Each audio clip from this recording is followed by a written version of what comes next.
company deals with energy integration solutions, construction and contracting, equipment and manufacturing, integrated ecosystem restoration and urban development operations.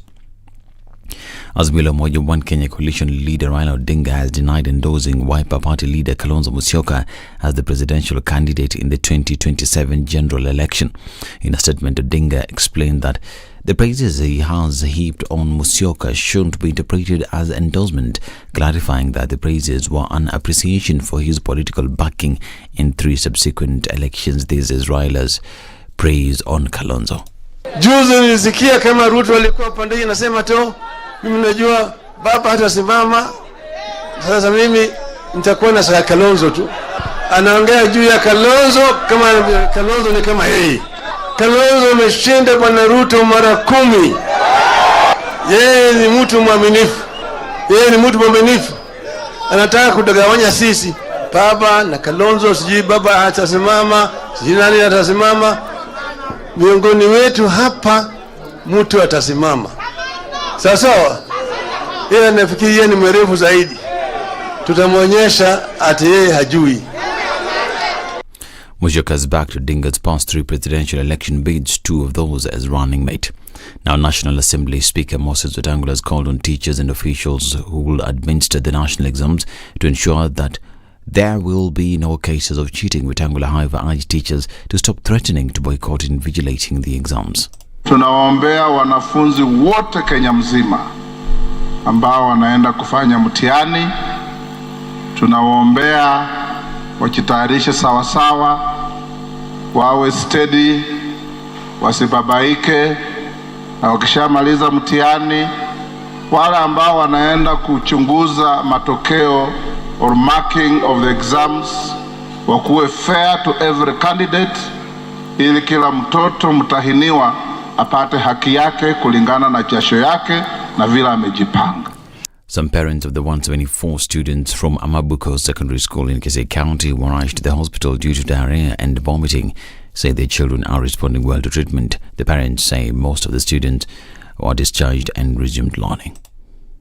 As per the situation right now, it's controlled. Actually, no casualties at the moment. All the students, they are stable and they're okay. And then even the symptoms have subsided because some of them have gotten some medication and actually are stable, have gone back to classes. Tumepata habari asubuhi ya kwamba watoto wamegonjeka hapa kwa shule. Tumekuja, tumeshuhudia watoto wako salama na wamepata matibabu. Asubuhi vile nilifika nikapata mesaa dhibiti wa hali. Nashukuru shule na management yake. Sasa imefanya shughuli mzuri kwa sababu huyo watoto wote wameshughulikiwa, ingawa wengine wako katika hospitali na wanaendelea kushughulikiwa.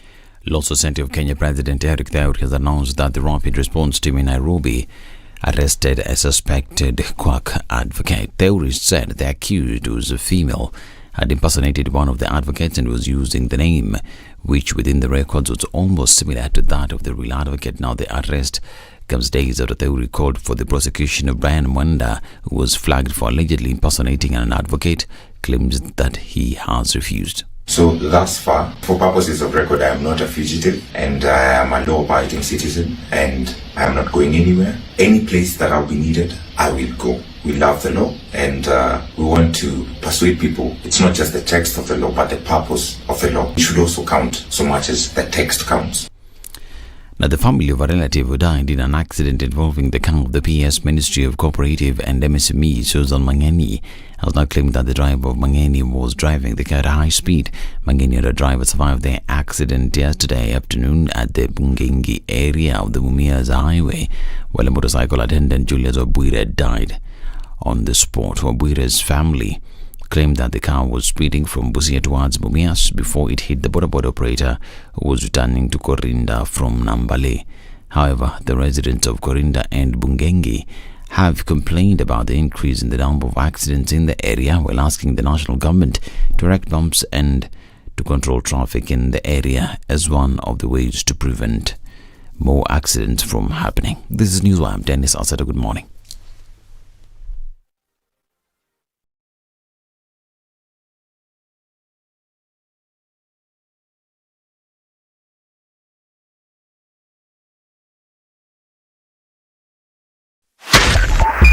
.5 SpiceFM Kisumu.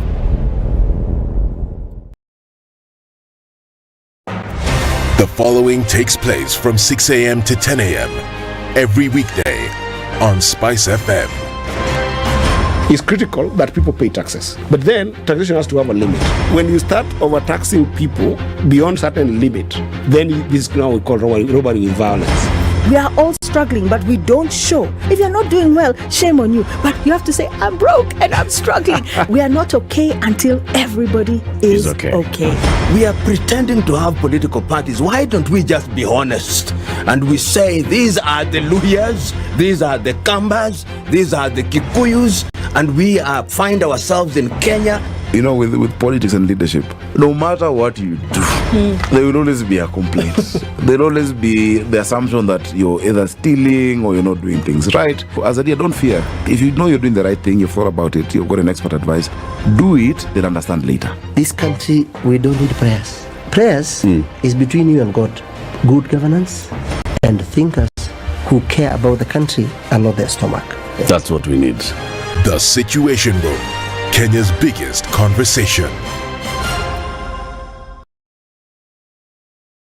Mature, intelligent talk every morning. Done right. 94.4 Spice FM, Nairobi.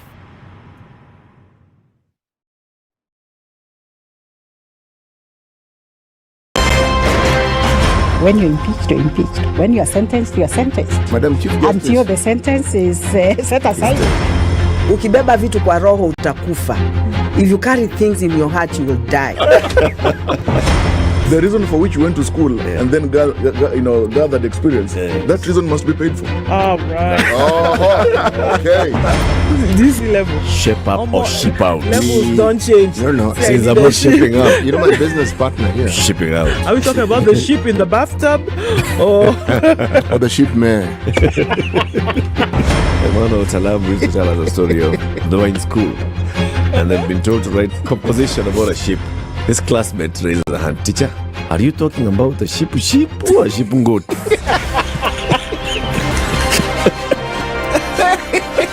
The Situation Room, Kenya's biggest conversation.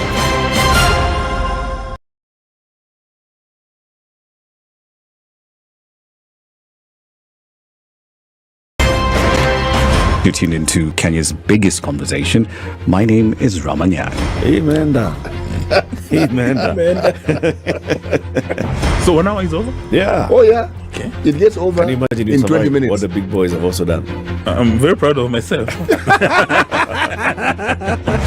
When you understand about partnership in politics, it's like the way marriage is these days. When you're looking for a wife, you're like, maybe you can help me pay for fees as I pay for the rent. Why should you have a lioness living in your bedroom? I have to tell you a story. I went for a prayer meeting, which was called for the spouses of candidates for senators and governors. And when I got to the gate, the lady who was the secretary, she refused to. She's telling me, no. Leo tunataka wa mama. Leo ni wa mama. I'm telling her, no. She said, no, sio siku yenu. And I thought, there's a problem here, because maybe. Good morning and welcome to Tuesday. We're looking at open heavens and slippery streets is what it looks like it might be making up today. And a little bit of traffic has already started on the Thika Superhighway coming into the CBD. And we'll see some of that probably going much into later. Okay, coming off of Uhuru Highway, I think you're fine for now. And also coming out of Westlands, that looks pretty good. Mombasa Road is not looking like it's going to give off any drama, at least not at this moment. So it's an all wait and see kind of thing. And let's see how the morning opens up. How about you talk to us on SpiceFM KE on X? We're going to try to keep things moving this Tuesday.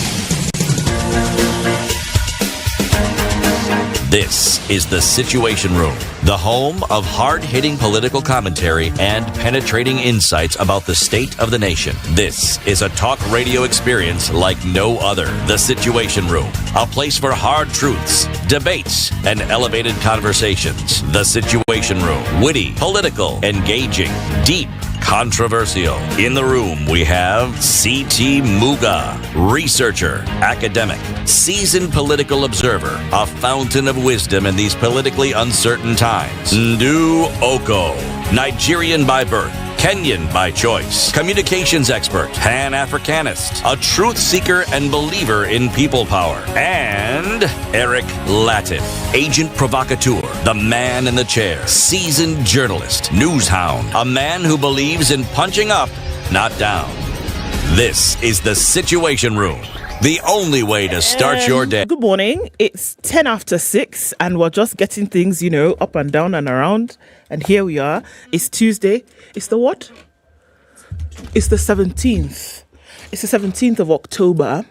Good morning. And it's a wet morning. It was raining last night. It was raining this morning. I think that guy is here.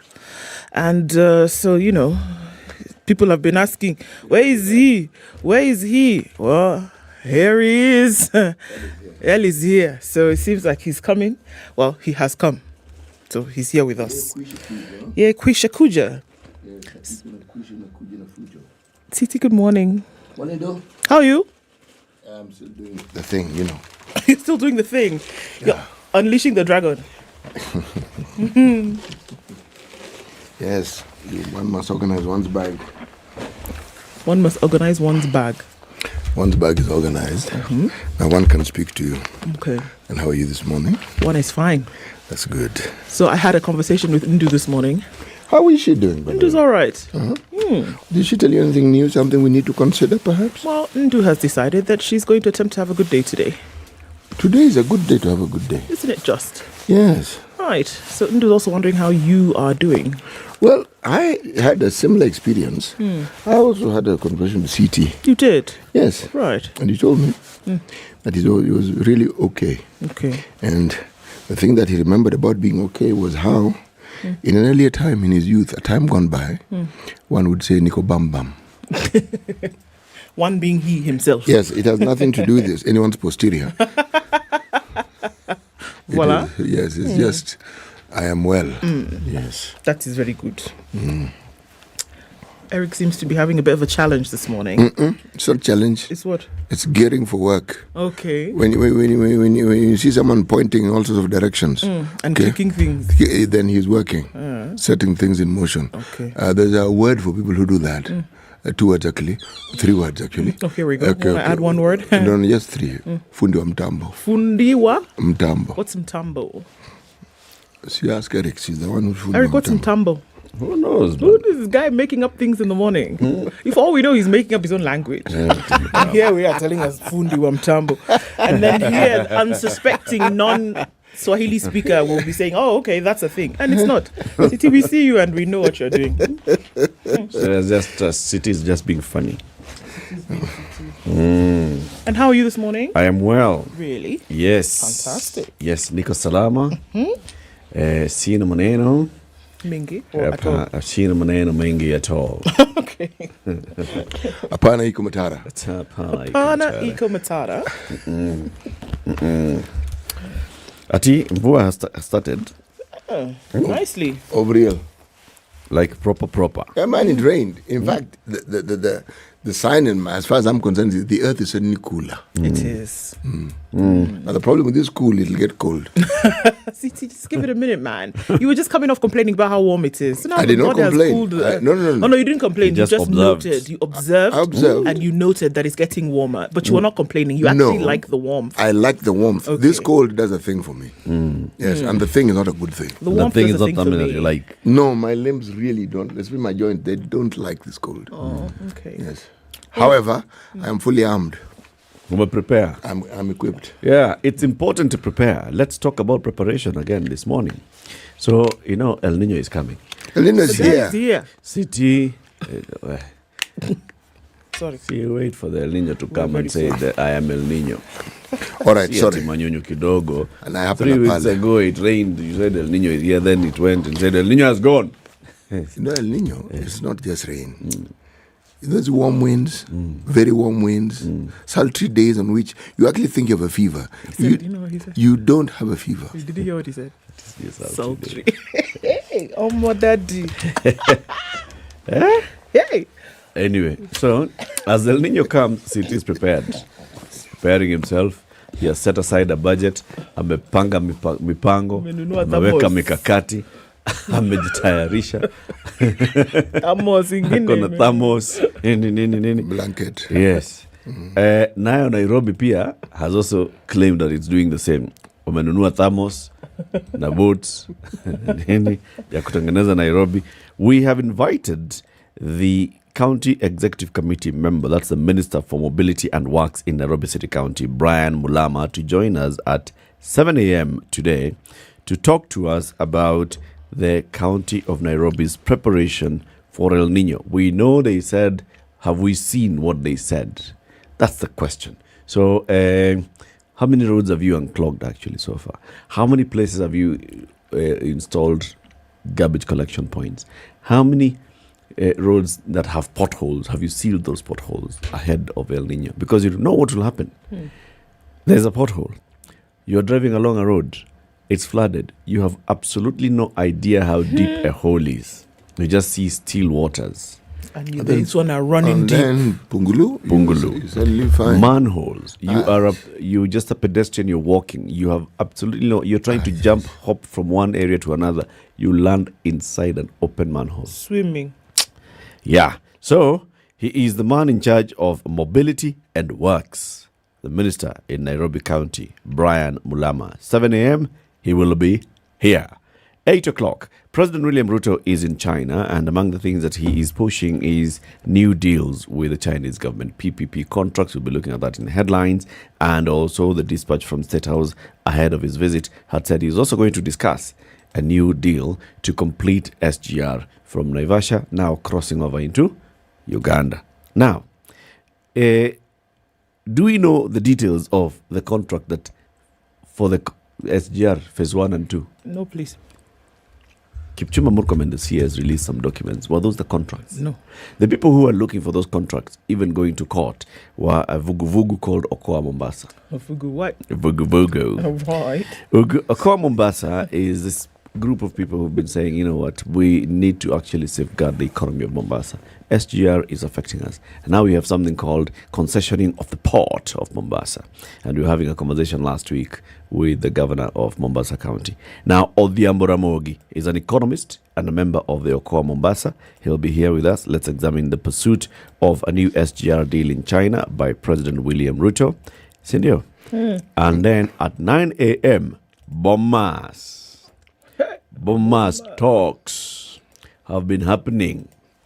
Co-chaired. Happening. What is happening? It will not happen. Opio Wandai is the leader of the minority in the National Assembly and is member of these talks, which are co-chaired by Kalonzo Musyoka and leader of majority Kimani Ichung'wah. He'll be here with us at 9 a.m. to tell us, So now, where are we? Wapi bei ya unga mlikuwa mnasema? Wapi cost of living ishuke chini? Cost of living. Bomas imesaidia. Tangu mlianza imepanda. Cost imekuwa ikilive. Where are we? Anyway, are you online? Because we are. Talk to us 19 minutes after 6. Let's take a quick break. Take a look at the weather forecast. This is the Situation Room, the only way to start your day. Okay, cloudy conditions in Nairobi, 17 degrees, highs of 26 and lows of 15. We'll see lows of 14 in a clear Nakuru, going to highs of 24 and 25 will be the high in a mostly clear Nyeri town at 14. It's clear at 12 in Eldoret with highs of 23 and looking into a cloudy Mombasa at 26, it'll go to highs of 31. 31 will also be the high in a partly cloudy Malindi at 25 and at 19 it's clear in Kisumu with highs of 28. 27 will be the high in a clear Kakamega at 18. At 19 degrees it's clear in Kampala with highs of 27. Tuesday we'll see highs of 30 in Dar es Salaam with partly cloudy conditions currently at 25. It's 10 degrees and cloudy in Johannesburg with highs of 16 and lows of 8. Lagos is cloudy at 25, a chance of rain with highs of 30, and Kinshasa will see highs of 31, or it's mostly cloudy at 25. Tuesday afternoon is sunny in Beijing with highs of 22 and 5 degrees and partly cloudy in Paris will see highs of 18. 14 will be the high in a cloudy London currently at 12, and it's 12 degrees and clear in New York on Monday night. Coming into Tuesday, we'll see highs of 17 and lows of 9.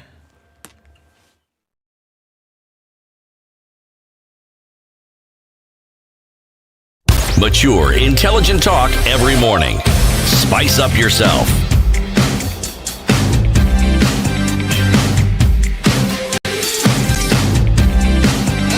Mornings done right.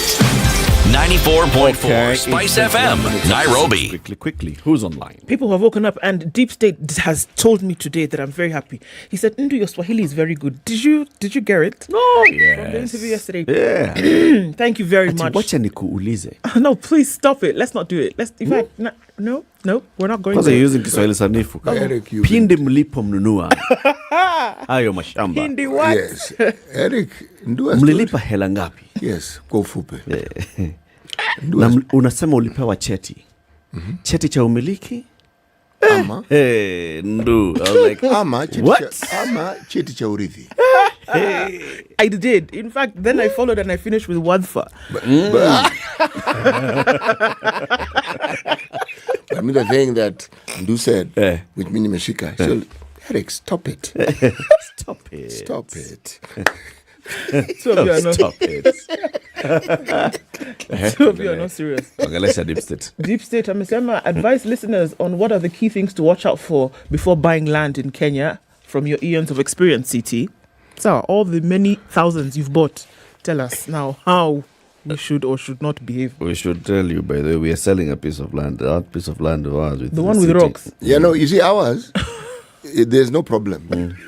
Ours is clean title. When somebody says it's not only clean, there's no problem. Yes, it's no problem because first of all, it's clean rock. We're not even pretending that there's the soils. It's rock. You've heard us discussing here. So if you want a piece of the rock, come and talk to us. Be like Peter, build your house on the rock. Yes. This one will not be shaken. I'm telling you, by government or moved or bulldozers. People are not serious. We've registered our association. Don't Is joke. it? You've registered? Yes. I'm in Morocco.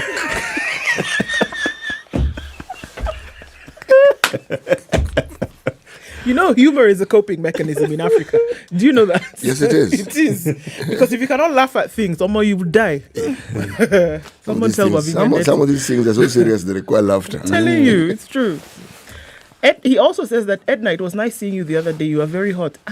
Edna is not here to receive these greetings. Edna is listening. Edna is listening. She's watching. She has heard. And she has heard you. Yes, she has. Ricardo Mariera says, good morning, kings and queens. Kitengela Eco locked. Things are happening in Kitengela, man. James Sekento tuned in this morning from Kerarapon and says, good morning, Kalonzo Tosha. Really? Chris Adede says, good morning, Ndu Eric CT. I'm tuned in from Utawala. Agri Momanyi says, praise God. Okay. Latiff, don't ask what the employee will do for the company, but what the company will do for the employee. But we are here. What else do you want? Kobo is tuned in from that place we're going this morning and says, good morning. Joel Odondi, City, your cousin. My personal relative. Your personal cousin. Yes. The more things change, the more they remain the same. Indeed. Plus ça change, plus ça la même chose. Nothing new under the sun. Okay, why not?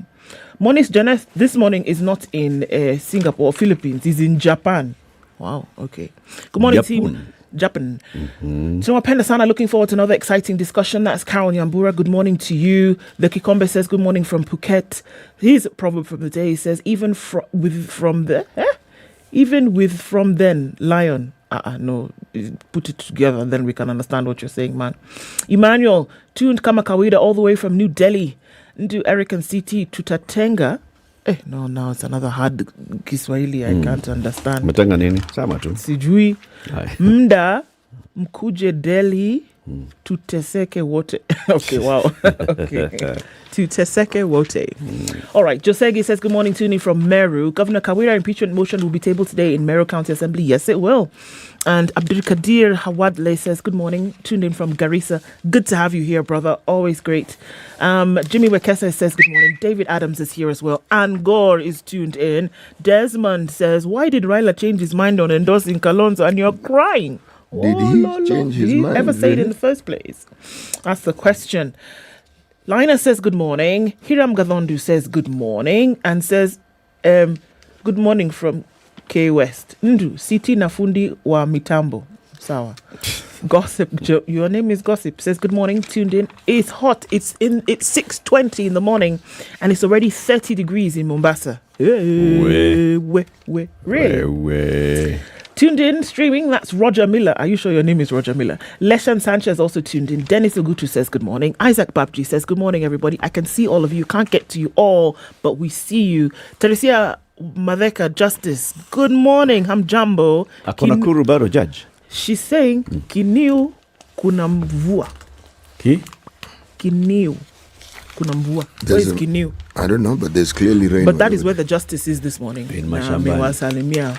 Yeah, ako iko mashambani. Salimia Justice, jambo sana. Jambo mengi. Haya. Bwana Muga. Yes, please. Sifanya namna hiyo. Immediately. Thank you very much. People helping one another can bring an elephant into a house. People doing what? People helping one another can bring an elephant into a house. How big is the house? Okay, sorry. Okay. The elephant in the room was brought by people working together. They brought it inside. Yes, by the time they're talking about the elephant, they do know what they're talking about. They've come with it. Okay. And they're part of it. All right. Haya. Haba na haba. Imejaza kibaba. Yes, yenajaza kibaba. Vidole mbili zimeua chawa. Quickly. Haya. Headlines. On the front page of The Standard, land evictions, blood, sweat, and what? Lies. In spite of government promising peaceful resettlements and non-forceful reclamation of public land, the events at Mavoko point to a change of mind and heart, or do they? And what informs the recent orders? I mean, it's just, we saw the evictions, or rather the demolitions continue yesterday. I mean, it's just hard to see that your years and years of investment, saving, borrowing, whatever, goes down literally in rubble. So that's a very tough picture to look at. And then look at the two statements from the president. This was earlier. We want to make sure that we are an orderly human society that respects the rights of everybody, regardless of who they are and what their financial status. We are equal in the eyes of the Constitution. That's President William Ruto. On the other side, Deputy President Rigathi Gachagua, the Ruto administration will have zero tolerance to inhumane eviction that, like it happened before, that will not happen in this term, in his term as president. Well, ding dong, the witch is dead. What's going on here? All right. It has not happened. It has not happened yet? No. This one is not, this one is humane. Oh, okay. So inhumane evictions have not happened yet? No. Okay, sawa. Stop looking for things that are not there. Okay, I'm sorry, please. Don't be angry. Single all his life, but married in death at 76. That's an interesting one. Yeah, exactly. Read again. Single all his life, but married in death at 76. Justice Diana Mochache was in this seat some time back. She's just adjudicated a case where this has happened, and I'll tell you the details. I know it's quite puzzling, but you'll figure it out when we tell you. Ruto inks energy telcos MOU while in China. The president is a busy man. Okay, on the front page of The Nation, NMS, Ghosts, Casper, Boo, those ones.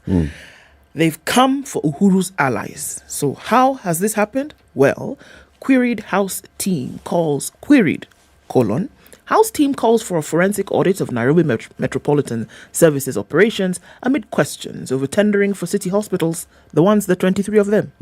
After the Auditor General flagged several irregularities in her 2021-2022 report. So we look into that. The people who have been summoned: Kenovia Mbogwa, 1, Susan Mochache, 2, Richard Ngatia, 3, Dr. Gitahe Gethenje, 4. Come and answer to the house. 2 questions. 1 or 2 questions like this. Shed light. Please. Help us with the investigation. Help us to understand exactly why this is like this. Sawa. Victims of the Athi River demolitions and the Kitengela demolitions have said they have been conned. Police make several arrests of people caught stealing building material as homeowners battle to save their belongings from bulldozers out to crush their houses and dreams into rubble. So even as this was happening, people now were stealing the things on the ground. So they said, no, we can't do that. I didn't endorse Kalonzo's 2027 State House run, Ryla says. Okay, so what's going on with that? Magistrate frees 791 million NYS 1 scandal suspects. So there's nothing. Come on, be going home. Hakuna kesi, No. hakuna kesi. No money was lost. No money was lost that we can point to you. That we can point to you. Actually, no money was lost. Expect to see the benefits of Kenya Kwanza policies in 6 months' time. From when? We're back there, are we? From today or what? No, he said it yesterday. Who? The deputy president, Rigathi Gachagua, has said, you know what? 6 months from now, Hivi, you'll see the benefits. So Of? all this work that we're doing, this pain you're feeling, the pinch. Kuna dalili ya mvua. So that's what he has said. So just be at peace. All right. I tell you what's on the Business Daily. Yes. Front page of the Business Daily, the big headline today: banks tap 54 billion shillings CBK support on liquidity crisis. Banks and microfinance institutions tapped 54 billion loans from the central bank to boost their liquidity positions in the financial year ended June, pointing to a growing challenge among smaller lenders. The enhanced use of the loans under the liquidity support framework was on the back of the sector's overall liquidity dropping from 52% to 49% at the close of June. Higher. Other headline, you've just read it on The Nation. Ruto scouts for public-private partnership deals on his China tour. Debt repayment eats up 67.5% of taxes in the first quarter of this financial year. Higher fuel adulteration levy plan to fund LPG goal. The government is considering a shift to a floating charge on the fuel anti-adulteration levy to maximize collections to fund the supply of free cooking gas cylinders to poor households. So ukienda kuweka mafuta, there's one of the levies there. You know, there are very many levies. Railway Development Levy, Petroleum Development Levy, Anti-Adulteration Levy, Road Maintenance Levy, all those. Now this one for Anti-Adulteration Levy, itakuwa ikicheza kama yeye, so that we can now give free cylinders to poor people. Ile ya 300. Kama free. 100. Oh, free, nothing, free. no shilling. Wow. Free. Okay. Not 300. Not 3? Okay. 300. Free. 300. Naivas Supermarket imeemploy watu wengi sana. Retail chain Naivas Supermarket's headcount has crossed 10,000 after the opening of new branches in the past 12 months, making the company one of the largest private sector employers in this country. Naivas has over 10,000 staff. Come on. They should be called by the president every morning. Mko sawa Naivas? Tufanye nini leo? Mnataka aje? Stima iko. Kila kitu iko. Fridge zinafanya kazi. Na VAT na wasumbua. Anyway. Haya. There's a story on page 3 of the Business Daily. Let me just give you that headline. Treasury reveals plans to settle 298 billion shilling Eurobond. CS Ndu Okoh tells global investors in Morocco of the steps that the country is taking to solve the liquidity crisis back at home. City? Pray like that. Ndu, did you tell us about Harambee Stars beating Russia? I wanted to tell you, but I was to a draw of 2-2. I was looking at you and you were looking at the clock, so I said, "Hey, now can I sneak it in?" But I said, Okay. Have you heard what I just said? Kenya has just won the World Cup. It's over. Which football are you playing again? Hey. What more do we need? I mean, surely. City? In the Star. Top right-hand corner in teal green. 7 million shilling bond.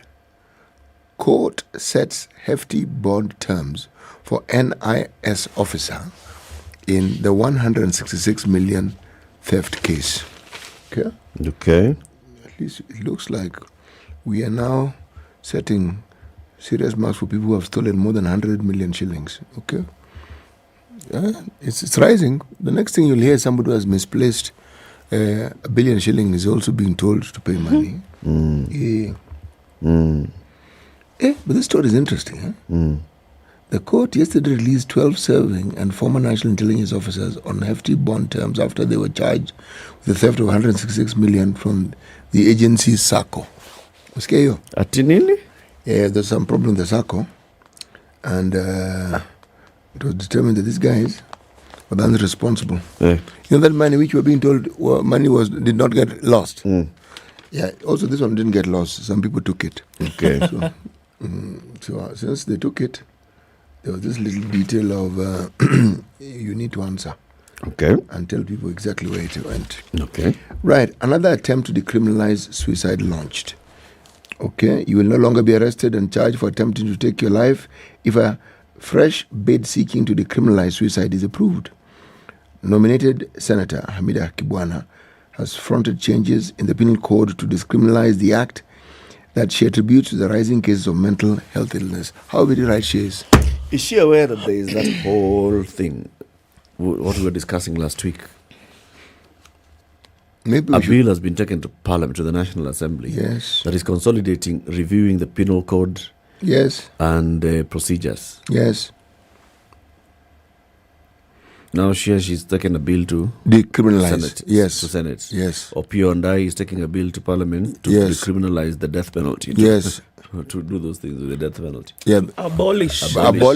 Now her, she's focusing on suicide. Because right now, if you attempt to commit suicide, where? You'll have committed a crime. Your life is not yours to take. You can't go around deciding that you want to kill yourself. That though is contained in the omnibus law. It is contained in the omnibus, but she's fronting for it. Sawa. We might soon not enjoy coffee, melon, and mangoes. Do we enjoy Two coffee, people melon, usually and enjoy mangoes? them together like that. No, even just separately. Okay. Oh. Yes. We might soon not enjoy coffee, melon, and mangoes. Oh, coffee, comma. Yes, we might soon not enjoy coffee, comma, melon, comma, mangoes. The production of coffee crops, watermelon and mango may be at risk due to the loss of insect pollinators, a new study shows. Oh. Okay. The study showed a concerned trend of combined pressures of climate change and agricultural activities. Meaning, even as we're killing all these nonsensical weedy things, we're also killing the pollinators. And climate change. See, El Niño is part of climate change. This one's also bringing problems. Hey, this life is difficult. Then bang in the middle of the paper. Headline, reversal of strategy. Opposition chief had hinted at backing Kalonzo. But according to the headlines, Raila U-turn on Kalonzo's 2027 State House bid. Bang in the middle. The whole point here is Kalonzo, 2027, and Raila. They're in the headline. Are they not? Yeah. They are going to stay in the headline. Yeah. Raila, Kalonzo, 2027. You have been told. Which one comes first and which comes second? Yeah. But they are both there. They are both there. You've been told. Yes. Yes. By the time people start attending birthday parties together. Kwisha. Hiya. Anyway, let's take that quick traffic break. Tell us what's happening, and then we look at the stories in detail.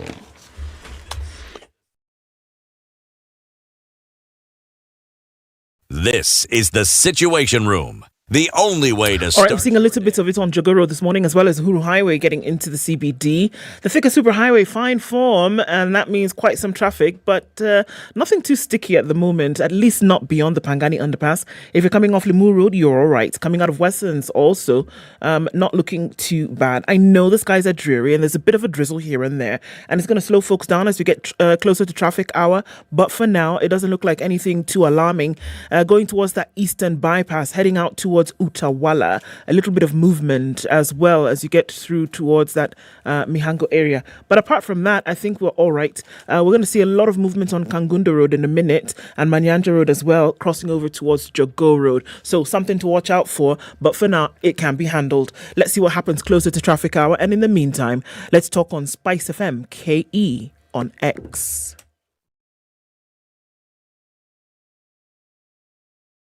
Mature, intelligent talk every morning. Spice up yourself.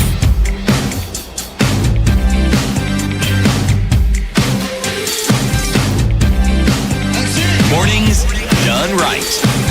94.4 Spice FM, Nairobi. All right. So I want to look at this NMS ghosts come for Huru's allies. And this is the question. As that they are before the House, there's some questions that need answering. So the Auditor General had asked a couple of questions in a 2021-2022 report. And the Parliamentary Oversight Committee is now calling for the investigation and a forensic audit of NMS operations. So the National Assembly Public Accounts Committee has summoned former State House Controller Kinuthia Mbogwa, former Health Principal Secretary Susan Mochache, Amref Health Africa boss Dr. Githinji Gitahi, and Megascope CEO Richard Ngatia to shed light, there you go, on the bidding process for the construction and equipping of hospitals over a period under NMS.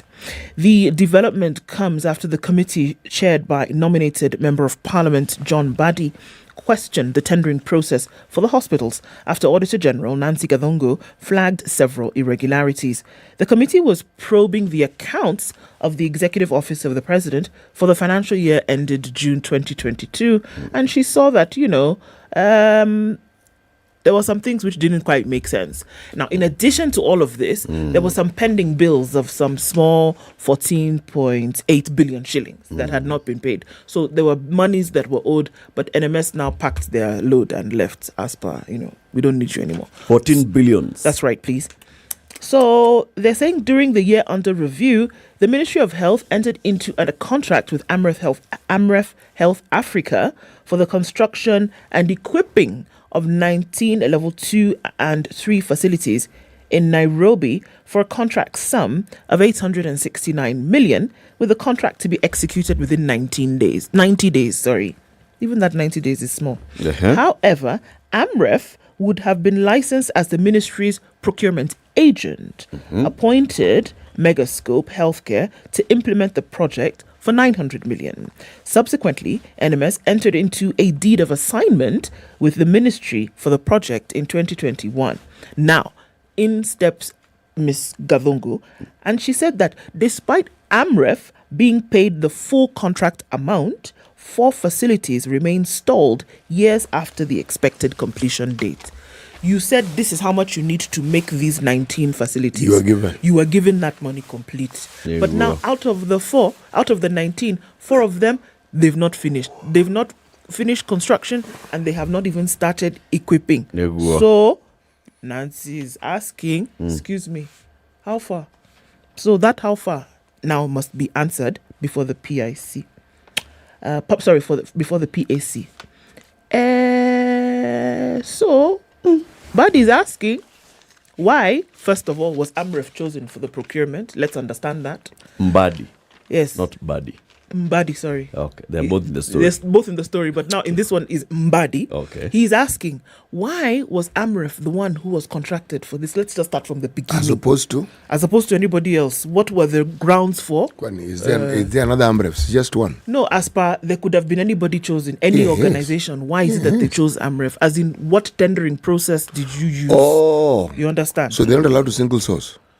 If the single sourced. Well, if it was single sourced, that's what they're trying to understand, because it is not clear. Was it single sourced? If it was, why did you choose that method? Right. All right. What kind of arrangement was this? He said it's a very strange contract. Amref comes in as a procurement agent. Does that mean that government departments have no capacity to procure? He continues to ask. David Kiplagat was also wondering how Amref could be paid 100% of the value of the contract within 15 days of signing. In government, it doesn't happen. NMS was not government. Exactly.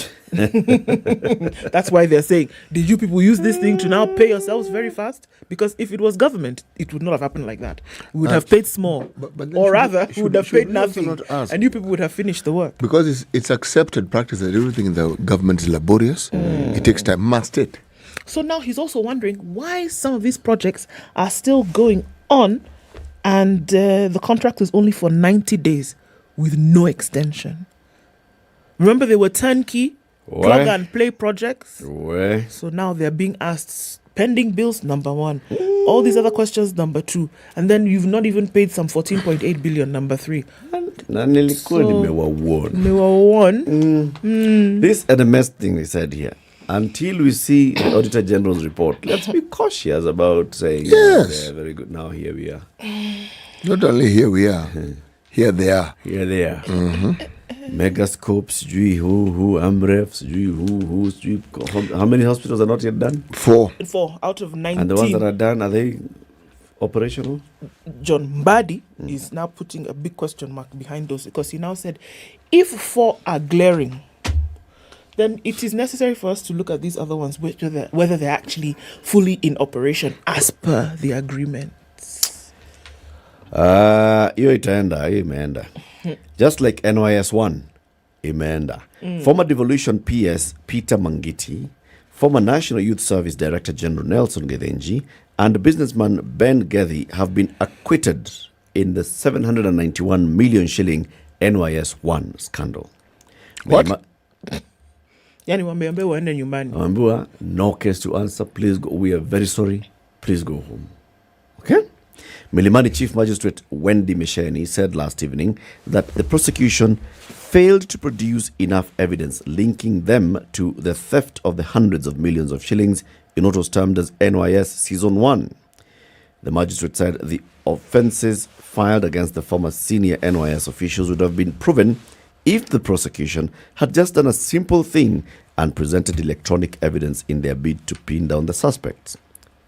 She said, no prima facie case has been established against the suspects to warrant the court to put them on their defense. Mrs. Misheni, who analyzed the entire evidence, led by prosecution witnesses outlining the rules. Mrs. Misheni, who analyzed the entire evidence, led by the prosecution witness outlining the roles played by each of the suspects, said no direct evidence links them to the loss of money at NYS. The prosecution had called more than 50 witnesses to testify in the case that commenced over 6 years ago. The case has been heard by more than 3 magistrates, including Chief Magistrate and I. NYS Season 2 is still pending in court. Mangeti, Gethenji and Gethi were charged alongside 23 other suspects who were also acquitted. However, 5 accused persons have been put on the defense. So your person imeenda hivyo? 5 people I'm have just asking. The prosecution had brought how many people before court? 26 people were charged for NYS1. 26. 4 have been put on their defense. 5 are remaining, essentially. Yes. The other 21 have gone. The big fish? Out. These small guys, those are the ones who are going to catch the net, I'm telling you. Watch and see. Wewe ulieka kidole pesa katoka. Kaa hapa kwanza. Mangiti ulisema ulipiga simu? Sasa simu nani alikuwa? I'm telling you, it's the small guys who are going to suffer this thing. Mr. Gethenji, you were the boss at NYS. You were the boss. So just being the boss is not a criminal offense. You go home. Mr. Ben Gethi, ati ulinunua Range Rover? And they are sold in Kenya. Yeah, where is the crime? What's the problem? Go home. Was it new? First of all, they're very good when they're new. Na shamba fulani. What's the problem? You just go home. No, pole sana. Oi. 6 years later. These are the questions that you ask. Why are you taking 26 people in court? In the first place. Do you have... but does that not tell you that already is... It's like you've been told the cast for this particular drama. They're 26. Can you remember even half of them? No. And then you let it run over a period of time until you actually forget, oh, you mean that NYS thing was not concluded? Oh, okay. So what happened? Which one is this one? Which is the one for the woman with a child from Germany? No. That is 2. No. Yes. This is the one with gunny bag. This is the one. This is the one. This is the gunny This is the one bag. for Pesa Gunia. Yes, this is the one. With what was her name? Is it Catherine? No. With hairdressing. Yes. Yeah. This someone is the one. in the background. Yes, this is the hairdresser salon. It's the one for the Naivasha family is 2. Who else is in that case? You mean apart from the 26? No, the 26 are 1. is NYS1. Yes. Yeah. You see? You see? But but you give it time. My point, you just sort of like, but it all morphs into something. No, it was morphed into something. This was a hot case. You're telling us that all this time, that if there was evidence, that money didn't go, it was supposed to go, okay? So the problem was proving where it may have gone, and we know that government money never leaves without some signature somewhere. Yeah. This is what I'm telling you. It's the folks who were told to do something, or the folks who are maybe, naive enough to make sure that there's a trail that points to them. Those are the ones who are going to catch the net in this thing. Big fish, guess what? A hole has been cut in the net, and they're already swimming away. A couple of transfers here and there, a couple of promotions here and there, then suddenly it fades. But I just wanted to mention that under the PPP Act that was signed in by one immediate former president of Kenya, Uhuru Kenyatta, single sourcing was permitted. Yes, so. But in clear circumstances. It's in fact, not clear, in unique and clear circumstances. So if indeed the arrangement and understanding with AMREF was under this particular act, how it would be, I don't know. But if it was, then perhaps there's a glimmer of light somewhere, and one may be able to point and say, this was a PPP. I'm just here for the expressions. I don't know what you're doing. So similarly, Megascope was also single source. Yes.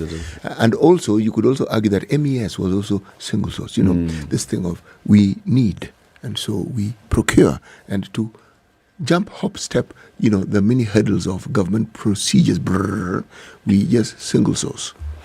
It's like headhunting. Like that. Headhunting is single source. Yeah. Yes. Actually, procurement laws actually do allow for single source. It's clear. Eco. So essentially what they are doing, they've actually taken the former president to court because he's the one who signed this thing into law. I like how your 1 + 1 is 73. I like it. Well, there is a law that permits some of these things. I'm just saying it exists. So the case is not about single sourcing of AMREF or Megascope. The case is the questions. How did we arrive here? How did it? What was how the did procedure? we arrive here? Yeah. Was procedure followed? How come some project extended beyond the 90-day period? How come you were paid upfront? Those are the questions. No, we pay upfront sometimes. Okay, Sawa. Before you come in, City, this morning at 6:30 a.m., a flight from Paris, Air France AF814 was supposed to have landed at JKIA. It hasn't. This is because it took off at Paris Charles de Gaulle last night at 9 p.m. 2 hours into the flight, it turned back to Paris because it developed some mechanical fault mid-flight. The captain told the passengers on board, you know what, we're having a problem with our de-icing system on the Dreamliner 787-900, which means that one of the engines was not clearing the ice. Yeah, it didn't have the icebreakers on board. Didn't have the icebreakers. So the pilot said, there's no way we can get to Nairobi and we have to turn back. He also announced that, you know what, we are heavy with fuel. I have to circle around Italy, burn it, Muga fuel, and then land. When we land, I have to wait for the refueling to happen after this engine is fixed. Then we come back. So on board that flight was, among others, a Kenyan athlete who participated in the Paris race over the weekend. What's her name? It's somewhere in this story. When you look for the name, is it not Boke? Nelvin Jepkemboy, who won Sunday's 10-kilometer Paris road race in the heart of the French capital. City. So if you're waiting for Paris, the air. If anybody you were expecting flights, it's okay. Just chill. They're not lost. Okay. I want to talk about the coffee, watermelon, and mango story. Yes. Shows 75% of crops depend on pollination by animals. Okay. Now, production of coffee, cocoa, watermelon, and mango may be at risk due to loss of insect pollinators. The new study showed a concerning trend of the combined pressures of climate change and agricultural activities. This has led to substantial decline in both the abundance and richness of insect pollination. The tropical crops were identified as having a heightened vulnerability to the interaction of climate change and land use. This means that crops such as coffee, cocoa, mango, and watermelon, which all rely on insect pollination, are at the greatest risk. This is a study published in the Science Advanced Journal. The study revealed that climate change and land use have significant implications for crop pollination. It showed that up to 75% crops depend on pollination by animals. 75. So only 25 doesn't require, but 75 requires. Pollination by animals. Yes. So something affects the animals, something affects pollination, it will affect output. And then climate change, we know, weather, here, there, that sort of thing, also brings problems. But, this discussion about food, the security thereof, and everything else in between is something that I'm glad is taking center stage in our discussion. You know why? All these newfangled ideas about how to increase production. Do we sometimes get mesmerized by all the details of increased production and the benefits we are told we would derive and forget that perhaps we are interfering with nature? And we are interfering in a job that nature knows how to do better than anybody else. She knows how to balance things somehow. Yes. Well, it's a good question, I think. Because remember, naysayers and conspiracy theories like myself believe that climate change is a phenomenon. No, it's real. The only thing that is happening in this day and age is that we see the changes more frequently. Indeed. Yes, but they've happened before. It's actually the frequency that is worrying, and the intensity and the frequency. So that is what is worrying. Yes. So it is one huge story. Huge. Right. Big one. It is.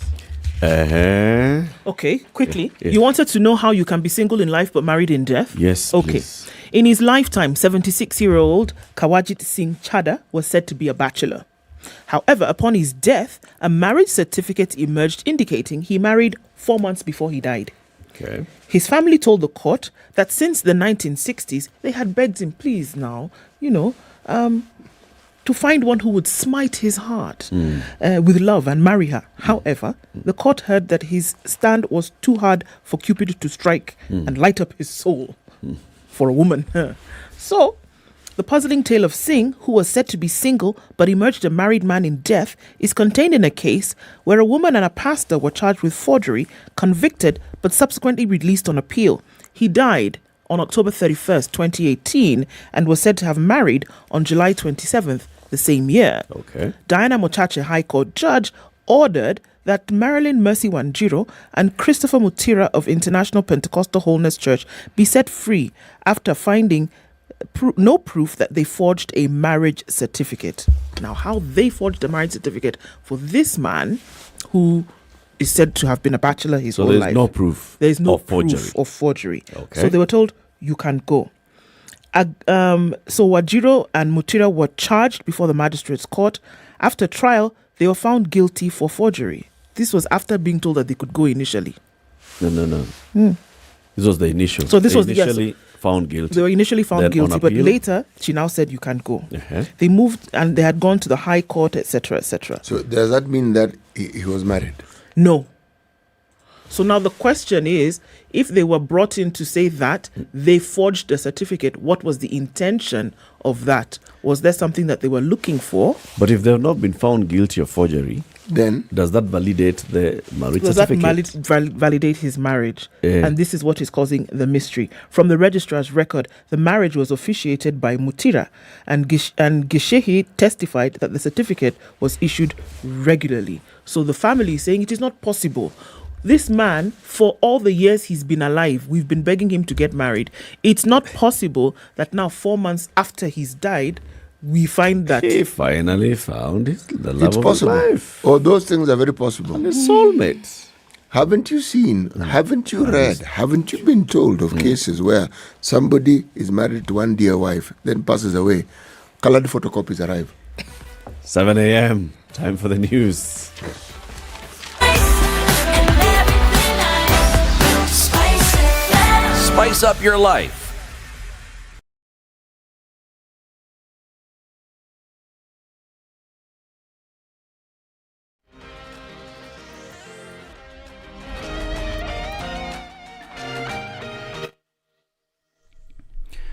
Good morning, this is Newswire. I'm Dennis Aseto.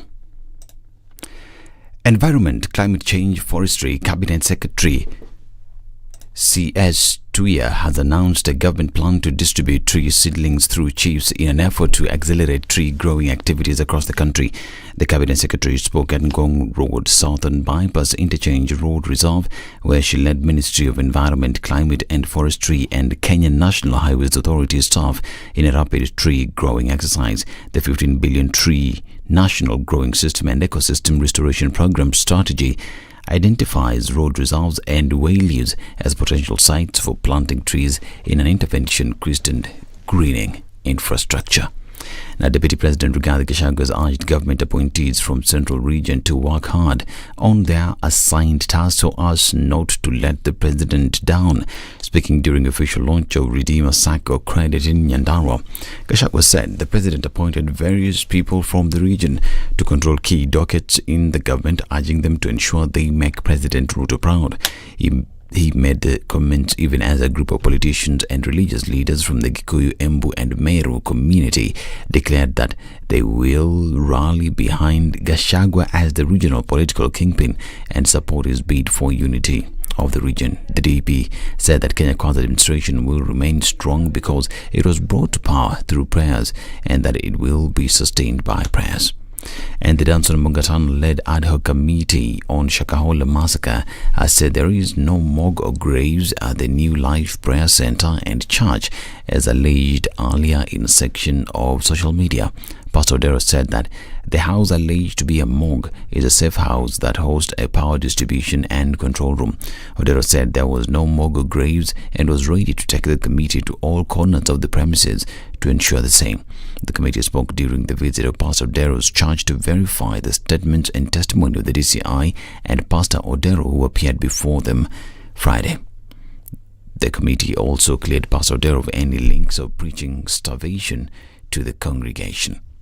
And Trade Cabinet Secretary Rebecca Miano has appointed Esther Njeri as the new Chief Executive Officer of the Kenya Bureau of Standards. Ngari's appointment is in a special Gazette notice dated October 13, 2023. Ngari was one of the 8 individuals interviewed by the National Standards Council for the role. She was among the top 3 candidates recommended by the Council to the Cabinet Secretary for appointment. In the minutes excerpt provided by the council, Ngari had secured the second highest position among the candidates, amassing a score of 77.2. And Alego Usonga MP Samuel Atandi joined residents of Bono village in North Alego Ward, Siaya County in condemning a spate of criminal acts that led to the death of 3 people. The lawmaker said that locals play an important role in helping uniformed officers to ensure the safety of people and property. The locals who were killed were Rashid Okare, Youth Adala and Collins Muga. The victims were reportedly hacked by robbers who were escaping from a failed mission at twilight last Sunday. Now, the first 2 succumbed while undergoing treatment at the hospital, while the latter was found dead next to Abura Dam Sunday morning. Now, communities living adjacent to forest resources have faulted the government for failing to appoint one of their own to the board of Kenya Forest Services. National Alliance of Community Forest Association Secretary Gerald Ngatia said the morale of community forest associations is low. The state last week instituted changes at the KFS board after revelation that some of the members were active in logging. President William Ruto appointed Titus Korir as KFS board chairperson in a Gazette notice Friday. The president revoked the appointment of Job Chair.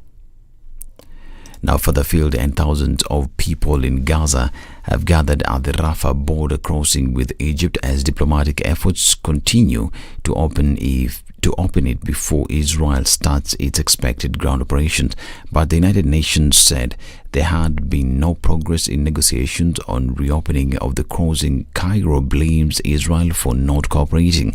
All routes out of Gaza are closed as Israel continues its airstrikes in response to Hamas attacks of 7th of October. U.S. Secretary of State Anthony Blinken arrived in Israel Monday for the second time in less than a week. This is Newswire. Dennis Aseto. Good morning.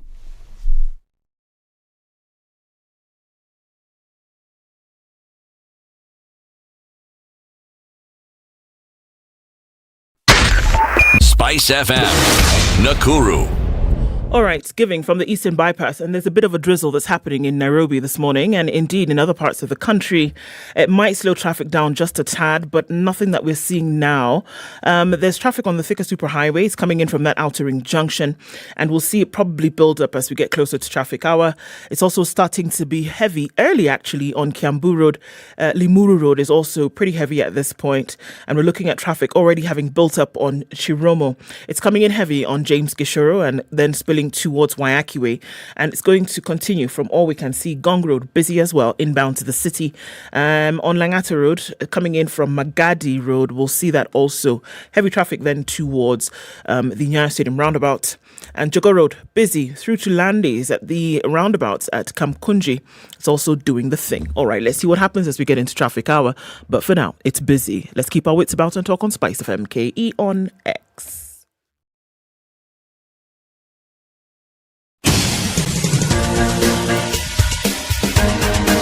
This is the Situation Room, the home of hard-hitting political commentary and penetrating insights about the state of the nation. This is a talk radio experience like no other. The Situation Room, a place for hard truths, debates, and elevated conversations. The Situation Room, witty, political, engaging, deep, controversial. In the room, we have C.T. Muga, researcher, academic, seasoned political observer, a fountain of wisdom in these politically uncertain times. Ndu Okoh, Nigerian by birth, Kenyan by choice, communications expert, Pan-Africanist, a truth seeker and believer in people power, and Eric Latiff, agent provocateur, the man in the chair, seasoned journalist, news hound, a man who believes in punching up, not down. This is the Situation Room, the only way to start your day. Welcome to the second hour of Kenya's biggest conversation. This Tuesday, the 17th day of October, 2023. Welcome to the audience joining us now on KTN Home. We've been on SpiceFM, YouTube and Facebook since 6 a.m. We're here until 10 this morning. We'll also be here no matter what on the 29th of October. We won't be here, in Nairobi. Oh, well done. All right. Running. We'll be running. And we're kicking off from the Uhuru Gardens. 29th of October marks the 20th edition of the Standard Chartered Nairobi Marathon. It's Kenya's largest single-day athletics event. And you're asking, how do we do this? Well, you log on to www.nairobimarathon.com. Register there. It's 2,000 shillings. And then you can come out and run come the 29th. There's also a virtual run that will take place. So, you know, you're going to be caught up that week. So you can run the race. And then for whichever category it is that you're going to do, the 10K, the 21K, the 42K, the full marathon, and then put your times on the leaderboard and see what happens when the physical race takes place. All proceeds are going towards the Future Makers program. And it's a program that guarantees that young people, especially girls and people with disability, have the opportunity to learn, to earn, and to grow. Kabisa. Very good. Kasiri premiered last week on Maisha Magic Plus. Monday, Tuesday, Wednesday, 7:30 p.m. Watch this very lovely Kenyan show. What's it about? So, you know what it is? That a gentleman passes away. And then the family finds out that this gentleman had married another wife secretly. The drama has just begun. Where? So now the second wife comes out with a bag full of drama and chaos and has decided, excuse me, this is my husband and I am rightfully coming to take my place. fighting for the wealth that this man has left behind. Okay. I know you want to. Mm-hmm. I know you want to know what happened. Yeah. Yeah. Yeah. It's a story similar to Second Family. It sounds like it. Yeah. It does. What? Okay. How do you watch Kasiri? Maisha Magic Plus, DSTV channel 163, GoTV channel 3. And you can actually watch this wherever you are on the go if you download my DSTV or my GoTV apps. Just dial *423# and watch Kasiri wherever you are. You don't have to be in front of your TV. As long as you have a screen, watch it. That's your phone, your laptop, your what's it called? That's a thing. Tablet. That thing, yes, is a tablet. Yeah. We'll go with that. Tablet. That's your tablet. Yes. That's it. So download by dialing *423# and get to watch. You can even watch. You can catch up with all the episodes, like what City will be doing over the weekend. Even when he's doing the long walks, he'll be watching Kasiri. But when you come meet with him and you're wondering, why is this man laughing? So, it is Kasiri. Okay. So the rains have started now again in Nairobi. They were raining a couple of weeks ago, right? The rains were raining. Yes, they were. And then now they've come again and they're raining again. 2 days in a row. 2 days in a row. Has that much anticipated El Niño started coming? We'll only know tomorrow. You know what they say, 3 days a charm. Okay. So. Okay. A couple of weeks back, the Nairobi City County had announced to all and sundry that, you know what, when it comes to El Niño, us guys and readiness, same was up. Hey, people were paraded at Uhuru Park, holding brooms. And pushing wheelbarrows. There were trucks there that were lined up and saying, you know what, we are ready. We are going to unclog our drainages. We are going to clear our garbage. We are going to make sure our roads are smooth. If there's a pothole, no, don't worry. If there's a culvert, we will sort it. There's a pothole, we'll fill it.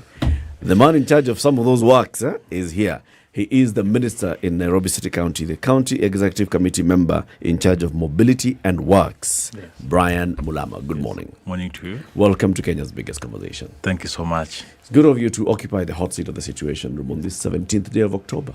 Yeah. On the second day of consecutive rains. Yes. Aha. Karibu sana. Thank you City so much. has the day's proverb.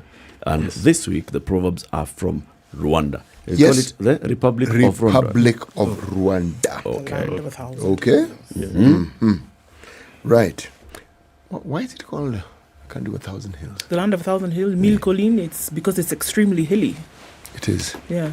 It is very, very hilly. Okay. And very green too. Very. People helping one another can bring an elephant into a house. People helping one another can bring an elephant into a house. Waziri Brian, when you hear this proverb, what's your interpretation of it? Okay. According to my understanding is that when we come together and work together in unison, it means that however much the task is heavy, or however much it's an uphill task, you will always manage and overcome it. So you understand the size of an elephant, how big it is, and one person cannot make it, two people can't. But if people are coming together, many people, and put their efforts together, what does it mean? It means that they will get that elephant in that room. Yeah, that's a roundabout way of saying Harambe. Yeah. Okay. Yes.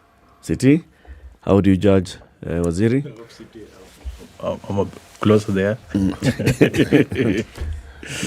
Mwalimu hata ukimark unipatie marks kidogo hivi, unajua ni mimi ndio nimeandika hii, ujue ukumbuke ni mimi, yes, ni nani. Na unajua mimi mwalimu sichela wangu class, kwanza tumejuana miaka mingi.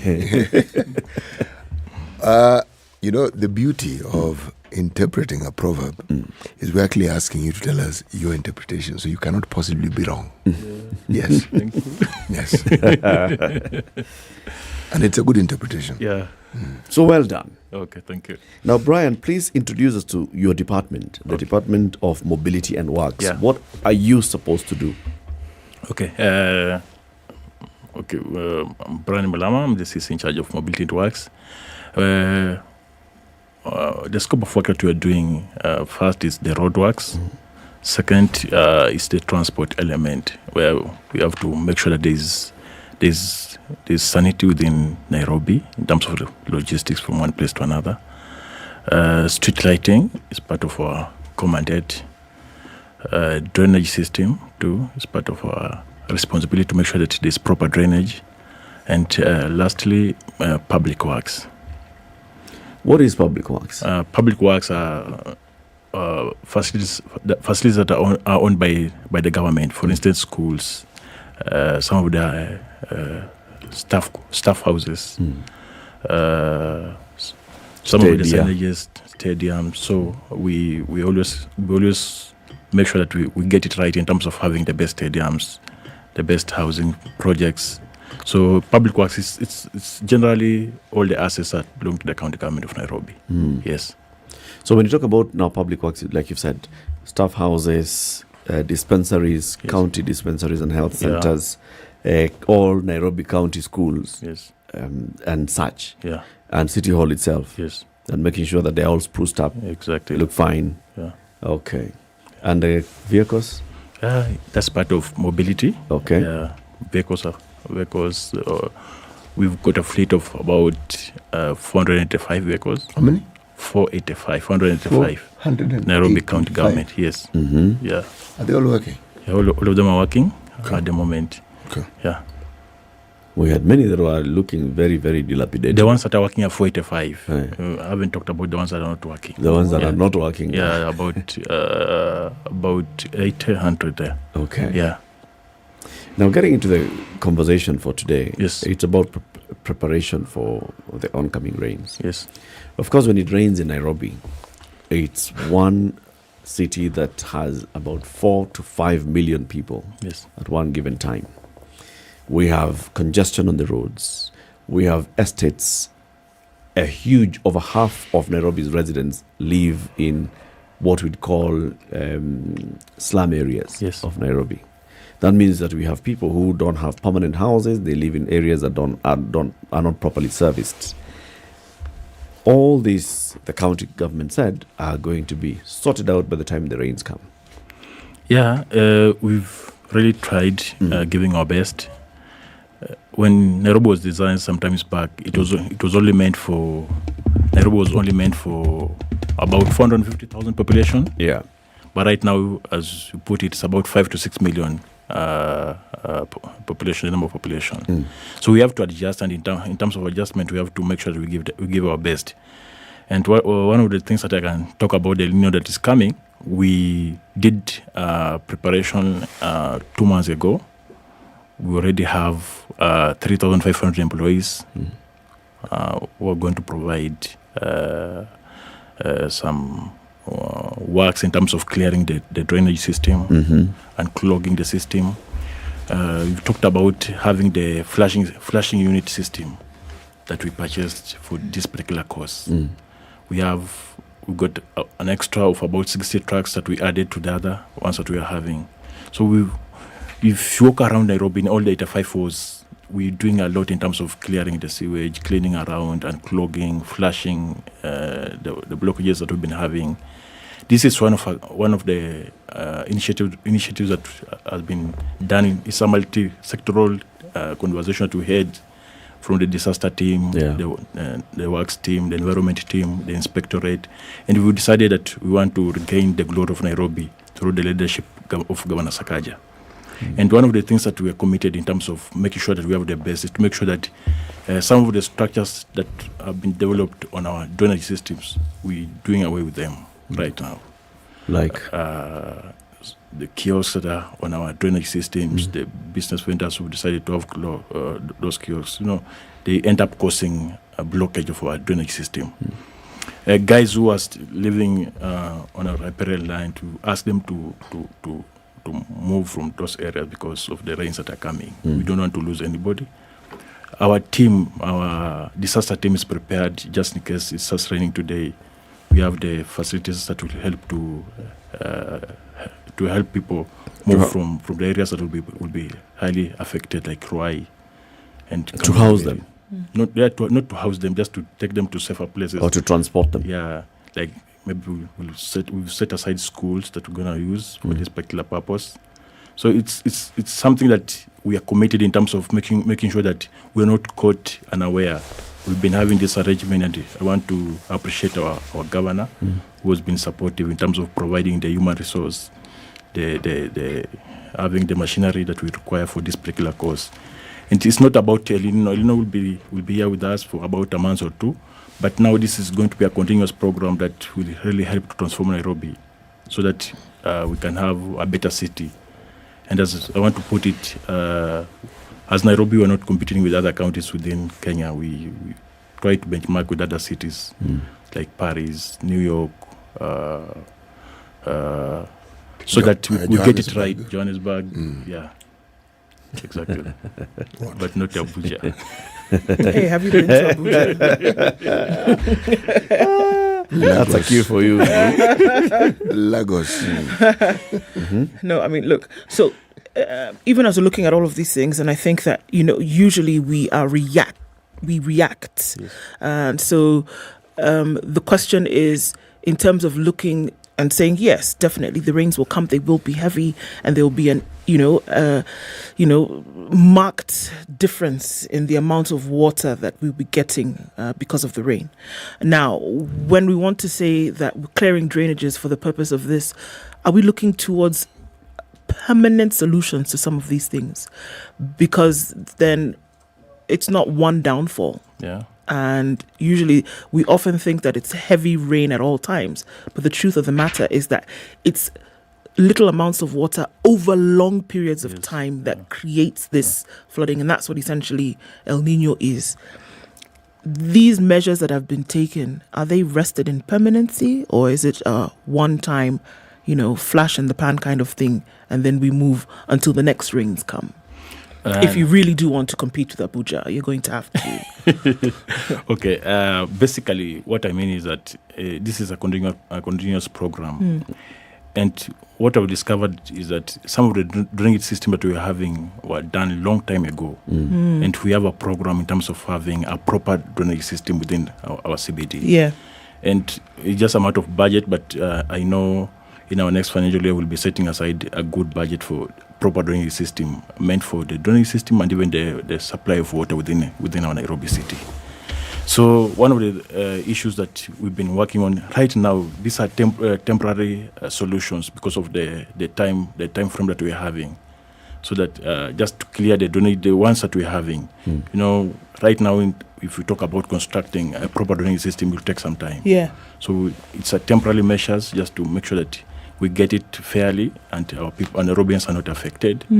But after that, we're having a vision, and boss, who's our governor, is determined to make sure that we have a proper drainage system so that we can have a long-term solution to this problem. Yeah. One of the things that sometimes is a hindrance, it's not so much the physical and infrastructural efforts that are made, but the knowledge. Yeah. What has the county government, what has your department done to ensure that the citizens of this wonderful county have full knowledge of what to expect from El Niño and what it is they can do? Meaning, what are the efforts that have been put in place to guarantee that they are very well informed? Yes. Because some of the things that you're saying, those are things that neighborhood associations can even help doing. Yes. Because when things are clogged, they don't clog themselves, people clog. Sure. Yes. I like that part of conversation. We've been meeting most of the CBOs around Nairobi and residents associations in terms of helping making sure that we have a clean city. And one of the things that I want to put forth is that the mess that we are seeing around is, most people talk about it's a county affair, or it's a government affair. But when you are going out there to throw that garbage on our drainage system, now that's where the problem starts. That we are not keen about having our proper sewer system. We are not keen on having a clean environment within our area. So we've done it deliberately that some of the structures structures that were done on our sewer line, on our drainage system. We've asked them to move out of those space. We've asked the public to make sure that they're going to take care of the environment within where they're living. And we came up with a regulation that you have to make sure that 10 meters radius within your surrounding, it must be clean. So it's a matter of enforcement, and we've liaised with our enforcement team to make sure that the whole process is adhered to, so that we can get it right in terms of making sure that we are not cleaning every day. Yeah. It can be like a weekly program. So what are you doing? So, if you are to tell us directly, are you making radio announcements? Do you have trucks? Are you engaging? Have you called meetings with neighborhood associations? What exactly are you doing? For example, you can say, the residents of South Sea, yes, Mugoya, yeah, or Akiba, or wherever, we have engaged with them, and we know specific to their area, these are the likely areas where flooding could happen. This is the likely places where water could come from. This is where it's likely to clog. We have engaged with them, and we are on the same page. Should this happen, this is what they do. In preparation for it, this is what we do. Have you done any of those things? Yeah, we've been on the media throughout just to talk about this. Secondly, we've assigned about 200 workers in each and every constituency. 200 in every constituency? Yeah. We have 17 constituencies in Nairobi. Yeah. Okay. So that's about 3,400 from the team that we deployed the other day. When they are working on this, on our pavements, on our roads, on our environment, at the end of the day, they talk to the residents around that place to make sure that they keep it clean. And one of the assignments that we told them, as you clear today, try to tell them, try to talk to, make sure to convey the information to that person at the ward level so that they can understand the importance of having this and getting it right. And they are really helping in terms of getting down even to the common mwananchi, the Wanchiku down there. And I know most of you, you've been out there and seeing the good work that's it's taking shape within our wards.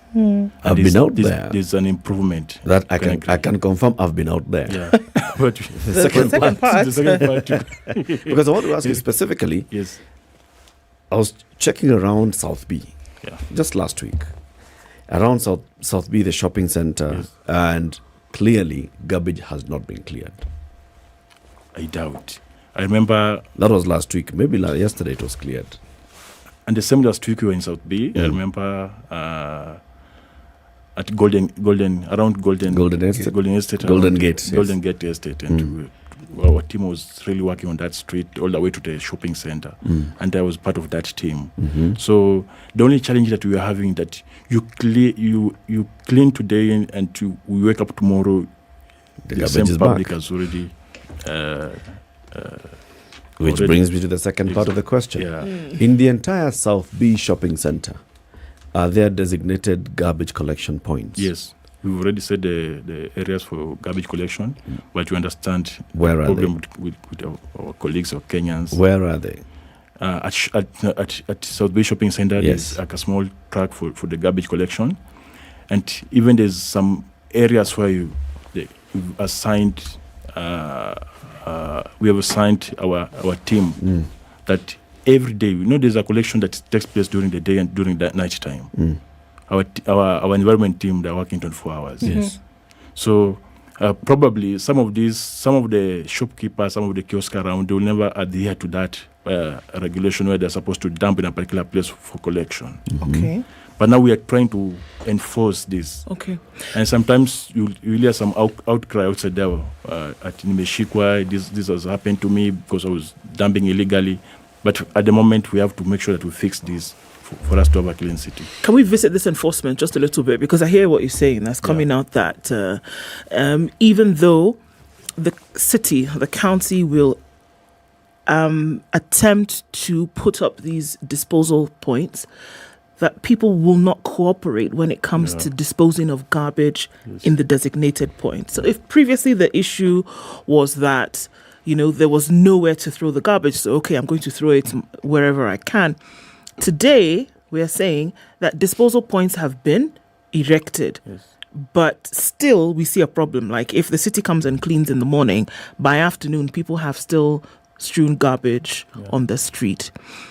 Now, because how we're connecting this with El Niño, for example, is that the garbage is going to find it's going to find its way somewhere, and waters, for example, will not be able to pass through. So it's a direct threat. Yeah. Do you think enforcement is the way to go, and what would that enforcement look like? If we say, okay, look, if you will not use the points, what does enforcement look like? A fine? Okay, basically, I'll talk about a country like Rwanda. Mm-hmm. If you found littering around, you really pay heavy fines. Yeah.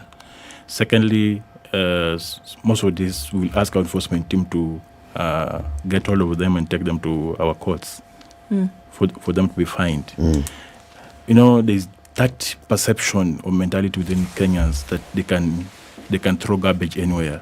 Somebody will be driving on a highway like Mombasa Road, and after maybe you've taken a cup of your coffee. Once you're done with your coffee, you decide to throw out the window. You just decide to toss the cup out of the window. Yeah. And this is a very bad precedent that we are setting. So one of the things that we are doing deliberately is that maybe we'll fix like 5-10 people, and they'll pay heavy fines. After that, Nairobis will always adjust. Some of these decisions we have to make sure that we make unpopular decisions for us to get it right. You know what, Waziri? Yeah. I am very passionate about that. Yeah. And I say, if you find somebody dumping, let them dump. Because I argue, Nairobi County has not provided dustbins, sufficient dustbins. South B, you're saying there's only one big collection truck for garbage. Where does that, what brings the garbage to that truck? All the businesses within South B Shopping Center, Mariakani Road, on the main road in South B, all of them are supposed to be taking garbage to that one place. Are there dustbins around? Okay. If you're a pedestrian and you're shopping in South B, you've bought that mango, that orange, and you're eating the orange. Where do you do that through the garbage? Are you supposed to go around looking for a place that you're going to find this one? Or carry it with you yeah? until you get where you're going. I always argue that, if you haven't provided those facilities, don't come for me, man. Okay, one of the things that I want to highlight, and I will differ with you, that we cannot justify for us not having those dustbins. And that one can not give you a permission just to dump anywhere. Secondly, this garbage collection also doesn't give you permission to arrest me. Let me tell you. You're supposed to provide the service. If you have not provided the service, you have no right to tell me about a service you haven't provided. This is a collective responsibility. Yes. And some of these collection points or the dustbins that we've been having have been vandalized. Guys will come and get the metals and go and sell them. And some of us will just watch once these things are taking place. So the reason why I'm talking about enforcement is that we always put these garbage collection areas and even the dustbins.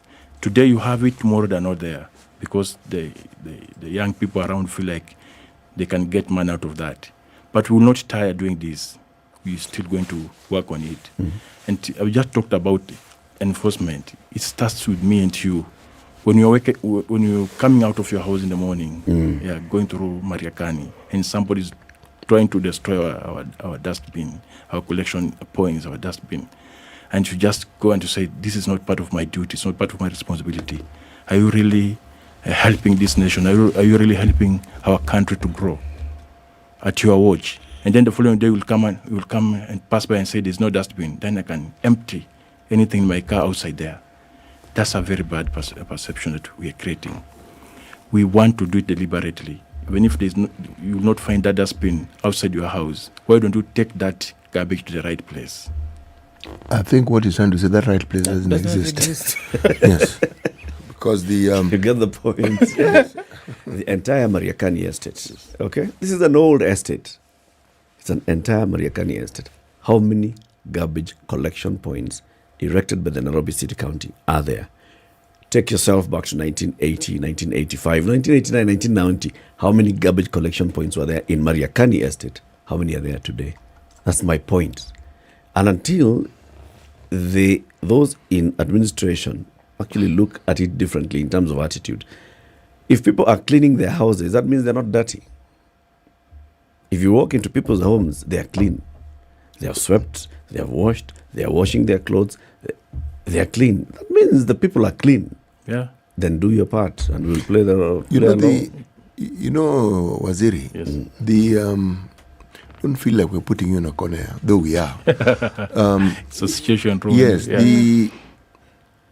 this issue of garbage is something that has been a problem for a long time. Now, there are places, there are estates where people pay private individuals to collect the garbage. But these garbage collectors who are engaged provide you even with a plastic package for you to put your garbage. And they do collect it. Now, where they take it, I'm not certain. But they do collect it.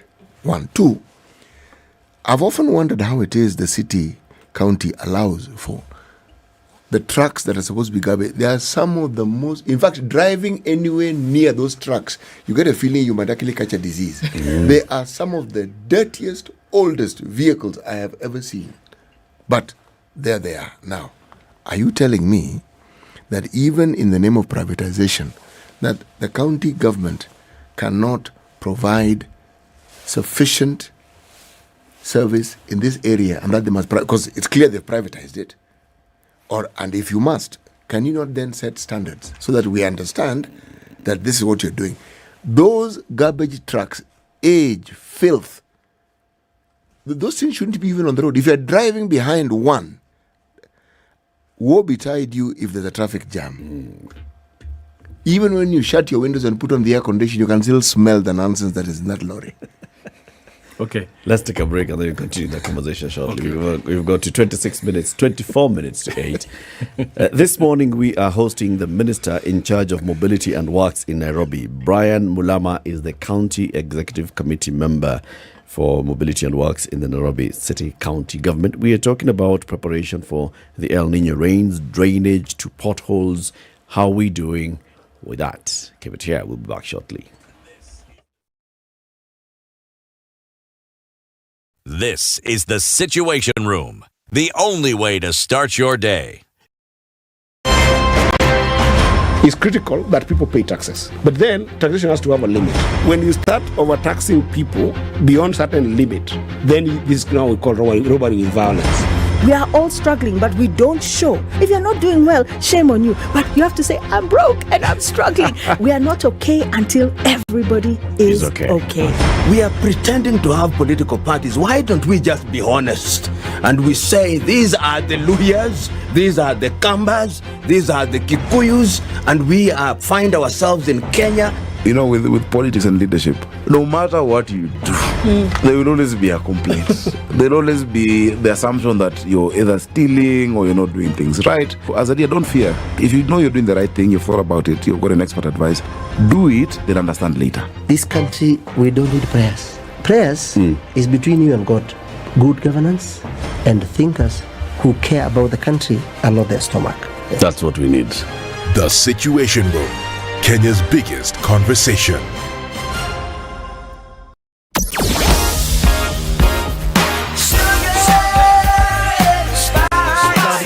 Nairobi, highs of 27, lows of 16, and we'll see lows of 15 in a mostly sunny Nakuru at 15. It's cloudy at 15 in Nyeri and highs of 25, and Eldoret, sunny at 14, we'll see highs of 23. It's partly sunny at 26 in Mombasa, highs of 31, and highs of 31 as well in a partly sunny Malindi. It's sunny at 19 in Kisumu with highs of 28 and highs of 27 in a mostly sunny Kakamega at 18. 19 and mostly cloudy in Kampala, 27 will be the high, and we'll see highs of 30 in a sunny Dar es Salaam at 26. The sun is up at 9 in Johannesburg, going to highs of 16, and heavy thunderstorms rock Lagos skies this morning at 25 with highs of 29. It's mostly cloudy at 25 in Kinshasa with highs of 31 and lows of 24.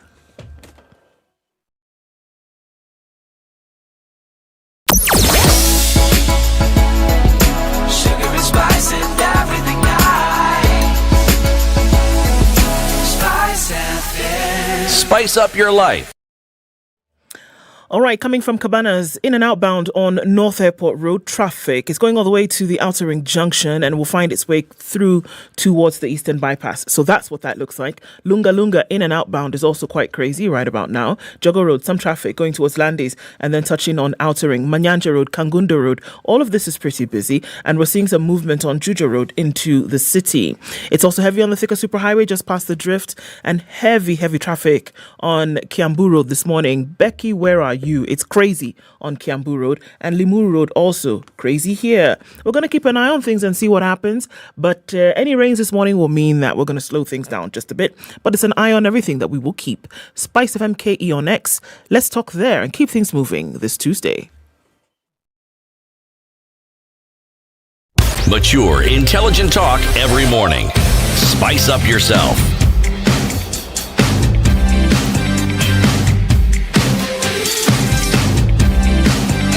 Mornings done right. 94.4 Spice FM, Nairobi. Our conversation continues with the County Executive Committee member for Mobility and Works in Nairobi City County. From drainage to potholes, how are we doing with preparation against El Niño? Let's move quickly to the slum areas of Nairobi. Yeah. These are densely populated and they don't have many of the basic amenities. What are you doing? What have you done so far with the teams that you have, the 3,400 plus other members of staff, to first of all clean and to work with the residents of these areas so they are all prepared for El Niño? Okay, just before I come to that question, I'd like to respond to my friend City about the machinery that we are having. Mm-hmm. We talked about the old trucks that we have as Nairobi County. When we came in, we've already purchased 60 trucks for Nairobi County, brand new trucks, the ones that have been branded. Let's make Nairobi work. For garbage disposal? For garbage disposal. Okay. We've done... but they're not garbage trucks, are they? They're garbage they're trucks. tippers. Yes. Those are not garbage trucks.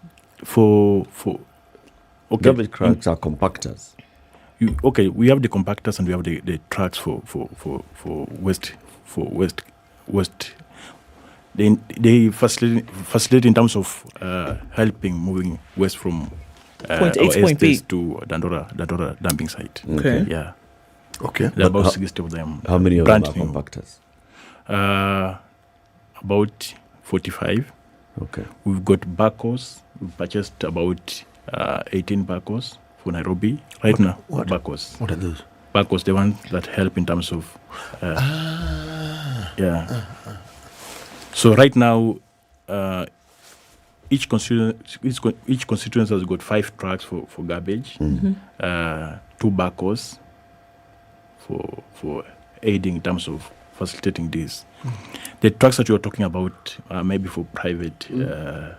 That's the one I'm talking about, because it's as though there are no standards that are set for people who have been given. But we're trying to make sure that we get it right, and it cannot be done within a day. When we're coming in, and when Sakaja government was coming in, things were badly off. But now there's good improvement. The staff that we were having at that particular time, the employees that we were working with, most of them were about 55 years, 50 years, and they were not that energetic in terms of helping. Why are you saying 50 years and looking at me straight? I am aware I'm more than 55 years old. Okay. And look at Ndu when you're talking about 50 years. He's a bit younger. Eric, please go on. I'm pulling your leg. Don't pay him much mind. So having city, maybe having people like me city working and helping in terms of our energy levels are definitely low. And that's why we have young, energetic team on board. The 3,500 employees who were recruited the other day, and they've really done commendable work. There's that improvement. I don't know, Eric is talking about this, nothing outside there that is taking shape. I've got all the photos here. I can always show whatever we've done. I can take you around even today morning, and I will show you how they're really transforming our city. Let's go back to our city, our slums area, our informal settlement. Yes. Yeah. I want to just be positive about our informal settlement. They are very good in terms of cooperation compared to the other guys living in Poshi Estate. You ask them to not dump outside there, they will cooperate well. They will give them disposal areas. That's what they will do. They have come together and formed a CBO where they collect the garbage themselves and get it to the right place for the collection, the right collection points. Some of them will ask them to move from the water storm areas where they're going to be affected, and they're really cooperating. We ask them just to move. We don't want you to be affected. Like Kibra, last week we were in Kibra and we were trying to work on Kibra Drive Road, where the drainage system is really bad. It was badly done now. And right now we are fixing that particular place so that the residents can not be affected by the stormy waters that are coming. Let me take you to a particular area. Yes. And it's just now moving slightly east of South B. Okay. Right? So there's a route that public service vehicles take. And it is, so you go left towards Mater Hospital, and then you go right into this area.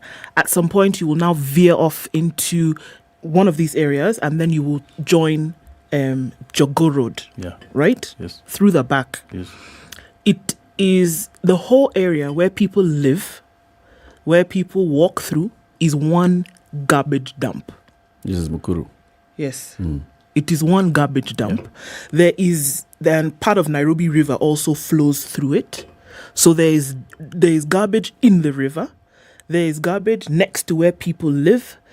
And so people come out of their houses essentially and they just dump garbage there. The river. No, the river is already full of garbage. They have garbage all around them. Everywhere around them there is garbage. So at some point now you will permeate and you will come to the main road. All right? Yeah.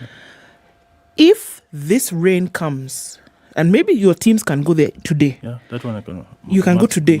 Must work on it. If the rain comes in the manner in which is anticipated, all of the people in that area will be, number one, submerged. That garbage will find its way into people's homes and they will have nowhere to live. It shouldn't be that way without rain. Now we are adding the rain. Now I'm wondering what's going to happen. Because that's not an issue of the boys and girls in green coming with wheelbarrows. And that is a major thing that needs to happen. But it is a disaster waiting for Saturday when the rains now come in earnest. Dude, the disaster is already with us. All that will happen when the rain comes. It will be aggravated. So I really, because every time I see it, I say, my goodness, this is terrible. How can people, you open your door and it's a garbage dump. So I'm wondering what is going to happen. I don't know. I'm short of words because I would wonder. I would have thought that would have been one of the first areas that would have been dealt with. Okay, maybe just to talk about that one. We're going to liaise with our environment team within South P, and personally I'm going to take this initiative of making sure that the Nakuru area is okay. I don't know, when was it? This one you passed by? Oh, this is a couple of days ago. This is Thursday last week. I want to promise by next week, Monday, we'll have sorted out the whole issue. It's just good that once, as Nairobians, and you passing anywhere and you feel like this place is not conducive, the environment is not okay, it's good to speak out and communicate to us. Our turnaround time in terms of response is within 24 hours. But Waziri, this is, and I don't know, because this is years of compacted garbage. I know. I don't know how, today's Tuesday, I don't know how all that garbage will be cleared in a week. I don't know. Because this is years and years of this being like this. We are going to put our efforts together, and we have the human resource, we have the instruments, we have the machinery. It can be done. Yeah, it can be done, and I want to promise by next week on Tuesday, the same place will have been cleared. That one you can count me liable. Yeah. Talk about roads. Yes. And many county roads are under you. Yes. You know, the interior estate, inter-estate roads. How many of them have you worked on so far? How many are you working on? And in terms of, just recarpeting them, making sure that the drainages are working in those roads, that they do not actually flood the roads. 2, covering manholes and potholes. Okay. So far, we formed an RRI team that we're working towards having a better roads within our city. And so far we've done about 85 kilometers of roads in a period of the last 120 days. One, just to talk about roads that are within here so that we can always make sure that we get it right. Okay. I'll talk about Road C. Yeah. It was done about 4 weeks ago. Yeah. The road is okay. In terms of the drainage system, the road itself. I'll talk about Busia Road. Just Busia Road, it's off Enterprise Road. Yeah. Yeah, it's well done. The drainage system, the road itself. Let me talk about Chiromo Road. Chiromo Road was badly off when we were coming in, but we decided to fix Chiromo Road, a stretch of about 2 kilometers. There's a road in Kawangware, Salem Road. They've never had a road for many years, since colonial time. Right now we are working on that road. It's about 0.5 kilometer will be done. The stretch is about 2.8 kilometer. We've done the hard parking, we've done the AC, the overlaying, and right now we're almost finishing that particular road. There's the Opa Road in Kayole, around the Catholic Church. That road was in one of the worst conditions ever. And today you visit that place, the residents are really appreciating what we've done. The Opa Road is okay. Let me just mention about Mdankari. We've been doing overlaying. Within CBD, we've been fixing the potholes and overlaying of the roads just to get it right and avoiding the potholes. I'll talk about, right now we are working on Kibra Drive Road. We are fixing the drainage. We're still going to do the overlaying. In Korokocho, there's a road that has never been done it has never been done for about 20-30 years. Right now we are working on that particular road.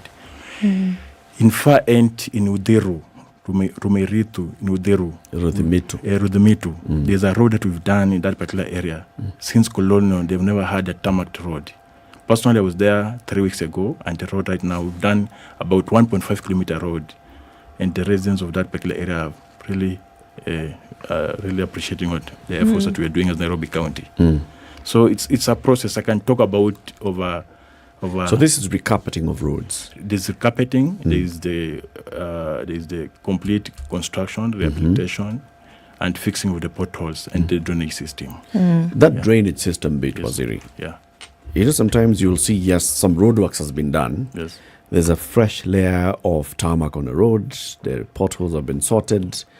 But the drainage, if there was no drainage trench, none will be dug. And our road will be left like that. So when it rains will come. Water settles on the road. Potholes in 2 days.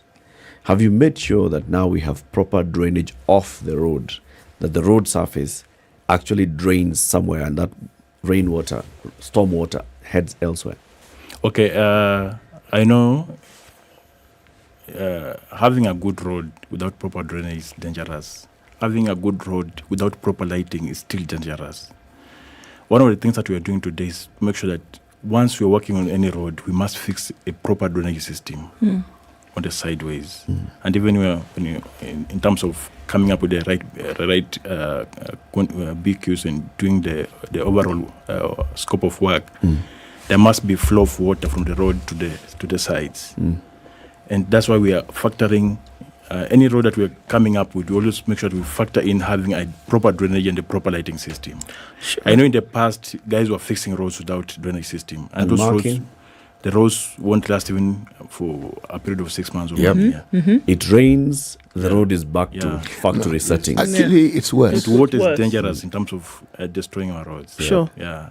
I think the maintenance issue is one that I'd like to also speak about here because, and I think doing the road is fantastic, but the maintenance of it over time is the hard work, right? It's the same thing we talk about now, that El Niño is an event. It'll come. Guess what? It will go.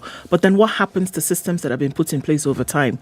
And I think this is probably one of the perennial issues that Nairobi suffers in terms of maintenance of certain things. So what's the guarantee that some of these things that you've spoken of, that yes, we can deal with them in terms of sorting out the city and that we can have mitigation measures for El Niño, but what measures are in place to make sure or guarantee that maintenance becomes a number one priority, so that we don't say, come June 2024, these things that have been done, we're back to factory settings or even worse than factory settings. Can I piggyback on your question? Piggy along. Yes, you see, that which Ndu has said, there must be a plan that you have in place, and you have teams who you've allocated areas to work in. Yeah, that's what I want to say. Yeah. Okay. Yes. Yeah, walk us through this. Okay.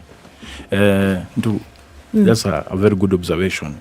When we came in as Nairobi County, one of the things that I want to appreciate our governor that we did when we were starting off, we decided to have our own Ashford plant. Your own who? Ashford plant. You want to ask who's Ashford? No. I've got it. Okay. Yes, go ahead. Today, when there's a problem that we want to fix a road somewhere, we will always just a phone call, and you already have the SC for doing that particular work. As within the CBD, we've assigned 10 engineers to work within CBD just to fix the potholes and road maintenance. In right now, 2 months ago, we managed to employ 146 engineers. Right, we've placed 2 engineers in each sub-county to take care of our roads. 2 engineers in each sub-county. They already started working right now. And I know, for the longest time, the last time we managed to employ engineers was well back in 1996. But today we have new engineers within Nairobi County. These are civil engineers? Yeah, civil engineers. And 2 per sub-county? Yeah, 2 per sub-county.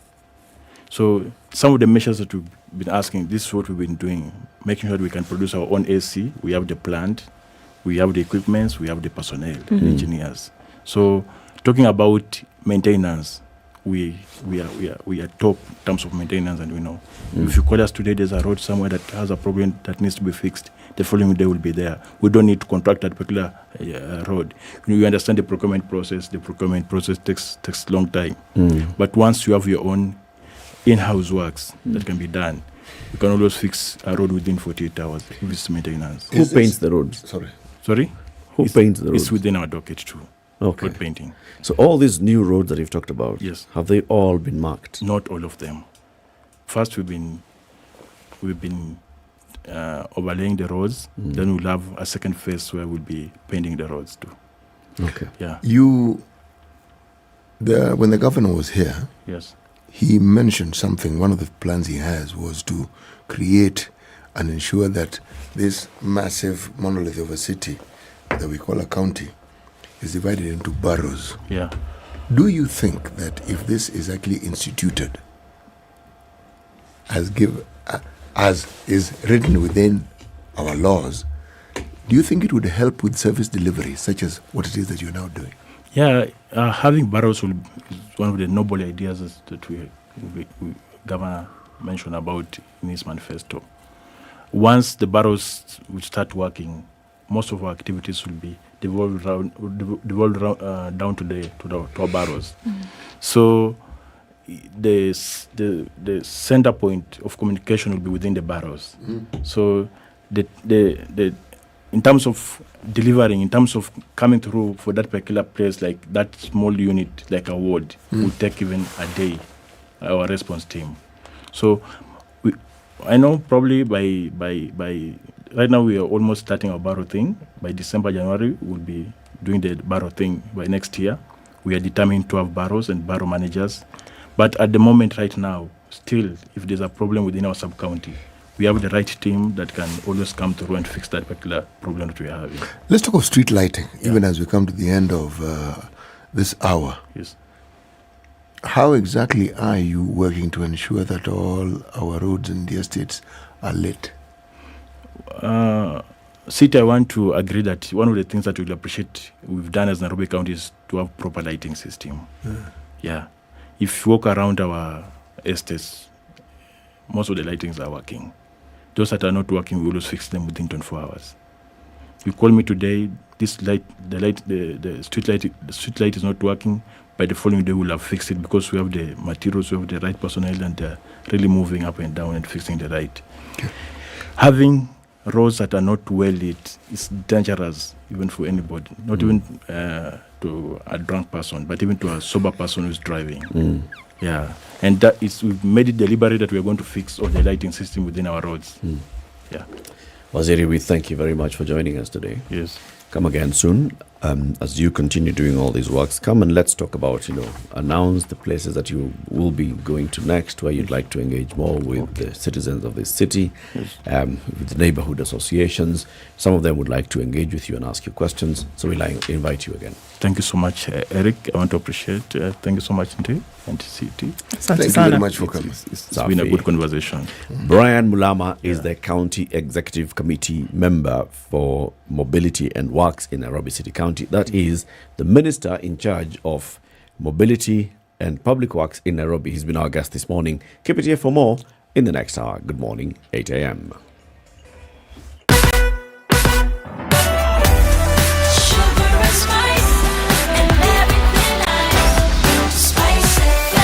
Spice up your life.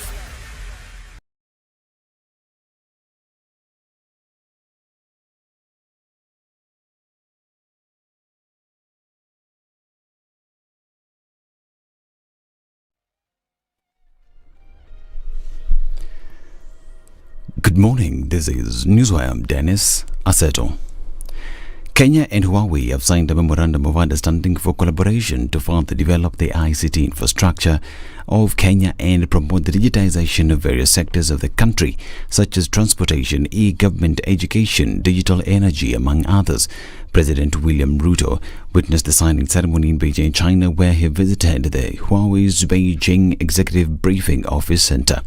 Additionally, the two parties agreed to continue to cultivate digital skills and knowledge sharing to enable Kenyan youth to be job ready. Chairperson of the Huawei Board of Directors, Liang Hoa, said Huawei is ready to work more closely with Kenyan government to grow the digital and creative economy in the country. UDA leaders in Kakamega County have criticized Kimilili Member of Parliament Didmas Baraza and Kakamega Senator Boni Halwale for the party's Secretary General Cleophas Malala for no reason. Led by Chairperson of the Kakamega branch, Dennis Mohanda, they have said that the war against Malala is not appropriate, especially from leaders coming from western region of the country.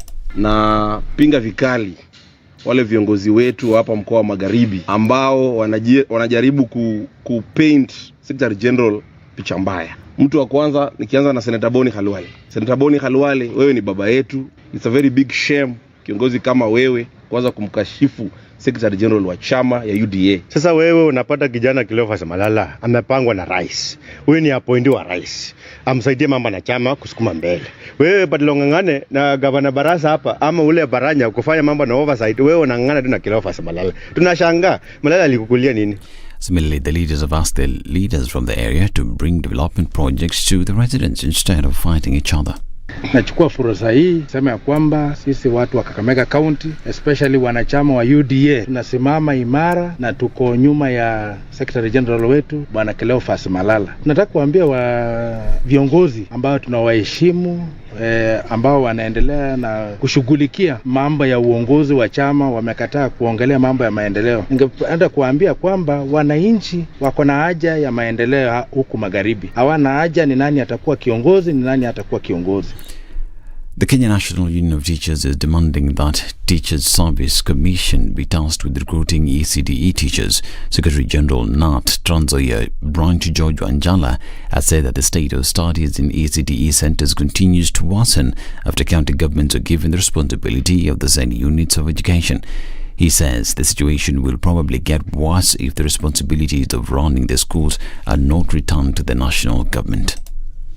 Kama chama cha walimu tumekuwa tukipigania unified terms and conditions of service kwa walimu wetu. Mambo hayo yote ya uajiri yanatakana yafanywe na Teacher Service Commission. Teacher Service Commission is set terms and conditions of service kwa walimu wote na iweze kuajiri walimu wa nursery, na ina capacity ya kushughulikia mambo ya quality and standards, lakini tukiachia county governments, na sikitika ndugu zangu, county governments hawana capacity ya kurun hizo shule. Ile capacity wako nayo ni ya kujenga, kurun shule waachie the national government. At the same time, Wanjala has asked DSC to hire more teachers in junior secondary schools.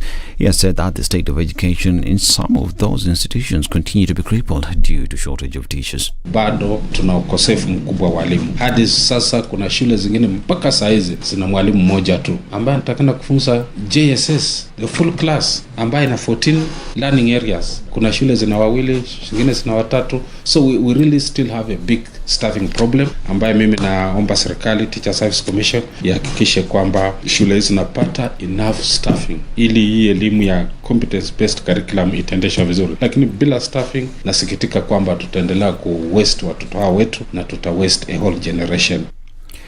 These as police tear gas teachers protesting at the Teacher Service Commission headquarters against their employer's decision to interdict them. The teachers who were reportedly tricked into signing letters of transfer from Northeastern after they complained about insecurity in the area. Instead, the commission interdicted them. A police officer manning the gate insisted they were acting to preempt chaos. The TSC sanctioned the interdiction of teachers seeking transfers from northeastern Kenya due to insecurity of a decision of duty in a directive issued on Thursday, October 12th. The decision came after the commission ordered the teachers to report to workstations in September but failed to do so. This is News. I'm Dennis Aseto. Good morning.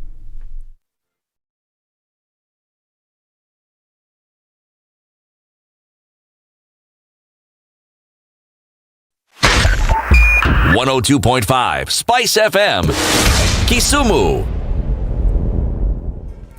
A lot of movement getting into the CBD. It's going to be busy coming in from Kiambu Road and the Thika Superhighway. Look at Limuru Road coming in from Muthaiga.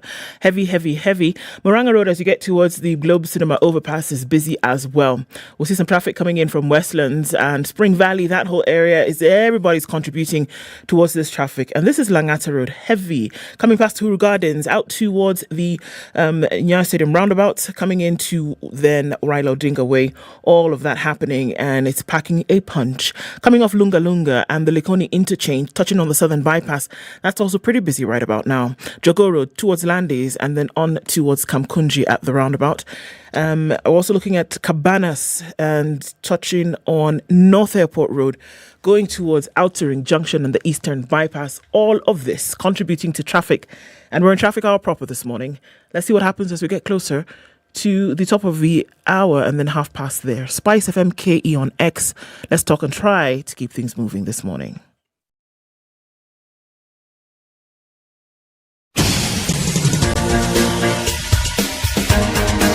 This is The Situation Room, the home of hard-hitting political commentary and penetrating insights about the state of the nation. This is a talk radio experience like no other. The Situation Room, a place for hard truths, debates, and elevated conversations. The Situation Room, witty, political, engaging, deep, controversial. In the room, we have C.T. Muga, researcher, academic, seasoned political observer, a fountain of wisdom in these politically uncertain times. Ndu Okoh, Nigerian by birth, Kenyan by choice, communications expert, Pan-Africanist, a truth seeker and believer in people power, and Eric Latiff, agent provocateur, the man in the chair, seasoned journalist, news hound, a man who believes in punching up, not down.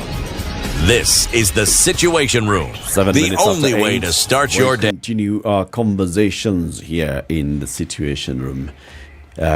Live on SpiceFM, on KTN, home on YouTube and on Facebook. And we will be running. Yes, we will.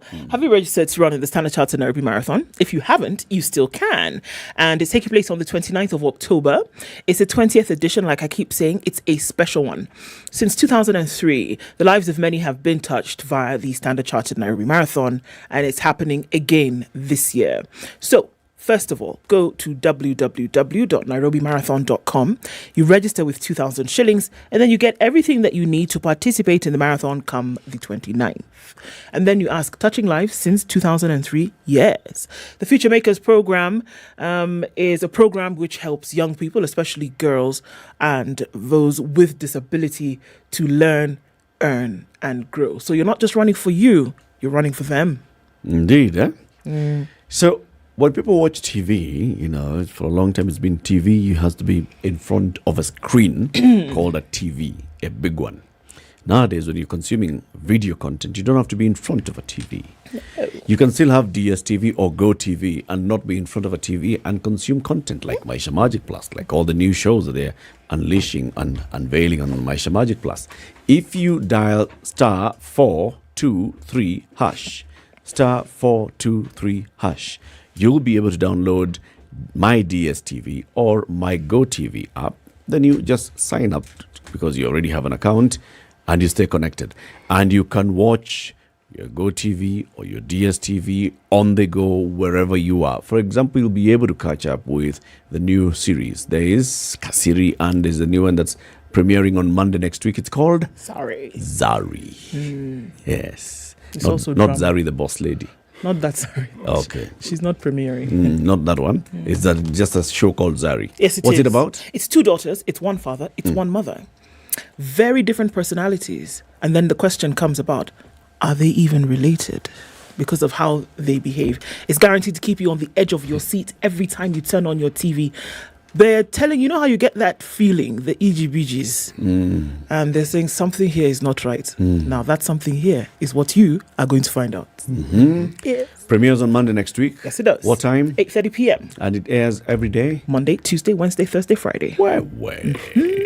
On Maisha Magic Plus. Yes, it does. If you're at home and you're watching DSTV, it's channel 163. If you're at home and you're watching Go TV, it's channel 3. Yeah? Yeah. You can catch it wherever you are, even when you're outside the country and you're in China. There's a team that's in China accompanying the president of the Republic of Kenya, who went to China on Sunday for the third Belt and Road Initiative meeting. And in this meeting, the president will also be addressing them. The Third Belt and Road Initiative Forum will convene world leaders in Beijing for talks on cooperation and partnership, emphasizing infrastructure development and enhanced connectivity across continents and peoples. The president is to deliver a keynote address headlined Digital Economy as a New Source of Growth at the high-level forum, highlighting Kenya's advancements in information and communication technology and innovation.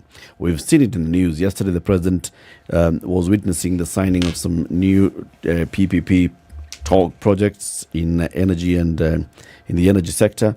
The president is also talking about, how can we look at getting some funding that can also help us expand SGR. So SGR started Mombasa, SGR came to Nairobi, SGR left Nairobi, went through the national park, went through Ngong and a tunnel, went to Duka Moja in Naivasha. Yes.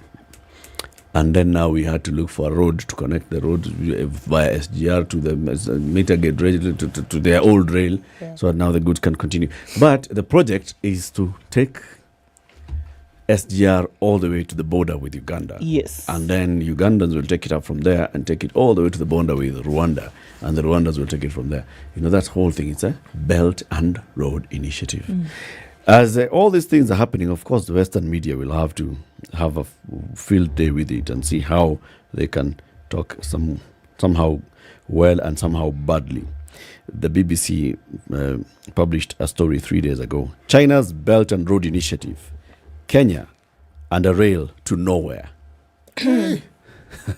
Is Rwanda nowhere, sure? That's a bit strong, isn't it? The first section of Kenya's Chinese-built railway was opened with much fanfare in 2017, but 2 years later, work on the track stopped in the middle of the country, and the master plan of linking it to other landlocked countries in East Africa seems to have derailed.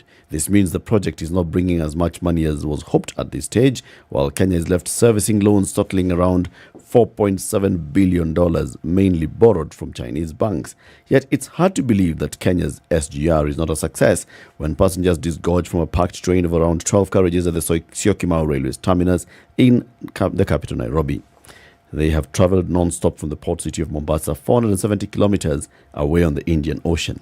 So there are those who love it and all. But when you talk about SGR, it reminds us of people who even went to court and said, we want to know this SGR details. Railway we see. We can see the railway. Train we see. We hear debt. We want to see. We also hear compensation. Yes. We hear things. We want to see the details of that, and we're seeking for it. And that is the Okoa Mombasa. One of the leaders of Okoa Mombasa is a gentleman who's joining us now. The Ramogi is in the studio. Good morning, Ramogi. Good morning, Eric. Good to have you again on the hot seat of the Situation Room. Always a pleasure. Thank you for inviting me again. Karibu sana. Now that the president is in China and SGR is a conversation, we thought, why not have a conversation of our own here on our Belt and Road, right here. And thank you for joining us. But CT has gone to Rwanda. This is nowhere place that the SGR is going. Particular article was referring to. A whole country with the people, President like it and then nowhere. Man, these people are disrespectful. The day is Proverb City. People helping one another can bring an elephant into a house. People helping one another can bring an elephant into a house. This one is open to all manner of interpretation. And Ramogi is trying to coin his own interpretation here. Go. Well, no, what I understand from that is the unity of purpose can make the impossible possible. When he talked of an elephant in the house, what came to my mind, and why I was actually thinking about it quite a lot, is the guys who built the pyramids of Egypt. Because that's quite an elephant. Yep. That's a lot of elephants in just one state. Yeah, how they worked together and actually just built it. At that time there were no cranes, and some of the machines that we have in the construction sector today were not there. So that was a lot of working together. And it brought the elephants home. Yeah. Into the home. Odhiambo, did you ever get the SGR contracts as Okoa Mombasa? So what we received is what Mheshimiwa Murkomen put on his Twitter handle, which were the agreements, I think the loan agreements as it were, but the actual contract was never released. Please explain. Loan agreement is not a contract. Yeah, a contract with a loan agreement. No, what he gave out were just details of the loan, that this is the amount we have given, and this is the repayment period, and this is essentially this is what should be repaid at what time. Now that's what we call the loan agreement. But you see, before we go into the loan agreement, there was a contract, a binding contract, that tells us what laws are at play, that tells us what is the collateral, and all the legal framework around which, for example, these agreements now are entered into. So what Murkomen gave was just part of it. But in fact, the real one that we suspect has the port as collateral. That one never came through. Port as collateral, or proceeds of the port as collateral?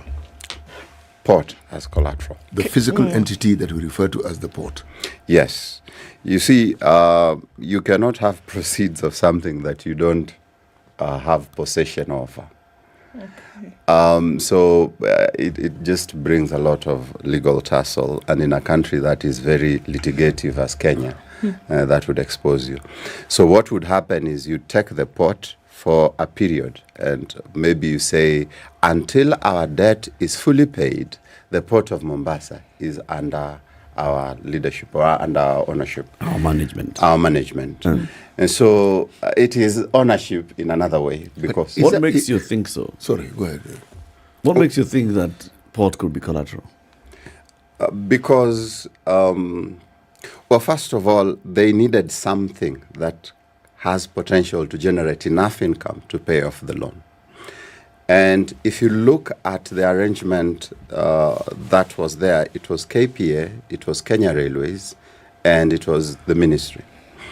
And so somewhere in between all this, there has to be the guy who is, so to speak, supporting or giving collateral, and it was KPA. you realize that around that time there was a lot of turnaround in terms of the CEOs, because there are people who are uncomfortable giving off the port to the Chinese.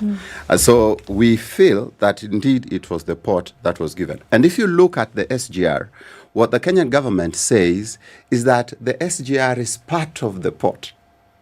So that when you imported, and that's where take or pay came from, when you import an item and you're based in Nairobi or upcountry, Naivasha, etc., it is expected that that item will be transported for you by the port and the Kenya Railways, that joint venture, to Nairobi, because it is part of the port. The SGR is part of the port. So the SGR, so what we had was the landing at the port, then the transport by SGR, then the clearance at Nairobi ICD, which according to them, were all part of one item. So the SGR therefore becomes not only an asset of Kenya Railways, but it is also an asset of KPA, therefore exposing KPA. But the final reason why I think that is the case is because if you look at the players in that contract, KPA is the only thing that is generating money. But which contract? You just said you haven't seen the contract. Well, this is speculation. No. But at least I know for sure that KPA and Kenya Railways are signatories. They signed an MOU, right? Yes. An MOU doesn't mean that we are joined. An MOU means that we are agreed on something. We agreed on something. What are you agreed on? We agreed on when goods land here, we'll pass them on to you. No. An MOU essentially means that there is an understanding. We as Kenya Ports Authority are establishing an inland port. Correct. In Nairobi. Correct. So for goods to move from our coastline port to the inland port, we will need you, Kenya Railways, to transport the goods, hence the MOU. Well, like I said, and you're probably right that it is speculative, but let me finish one train of thought. KPA has the resources to pay the Chinese. Kenya Railways doesn't.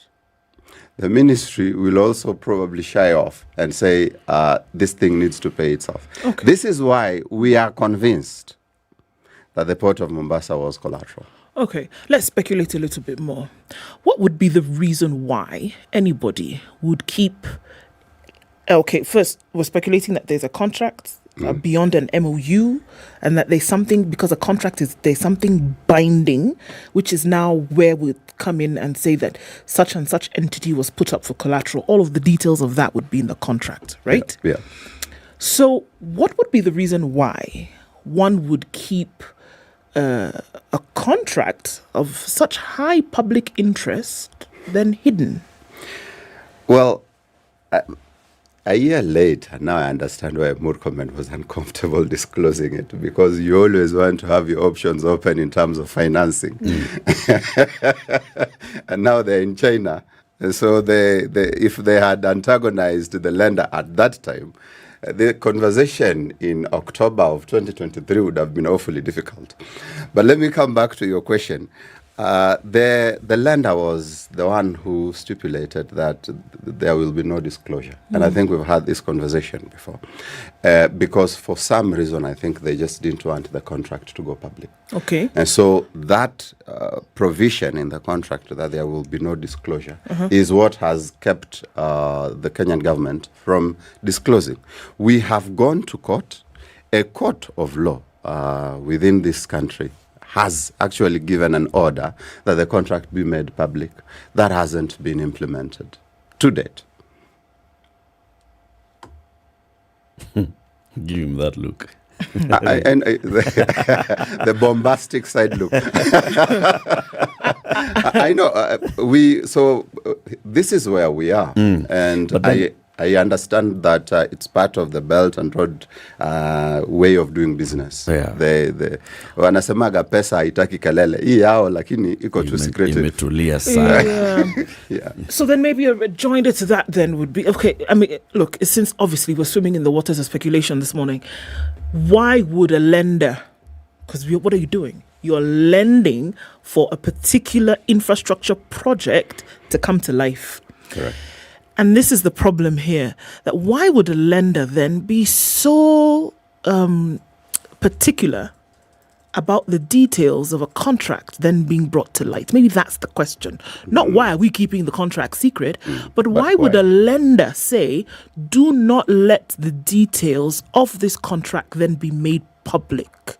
What would be the reason why?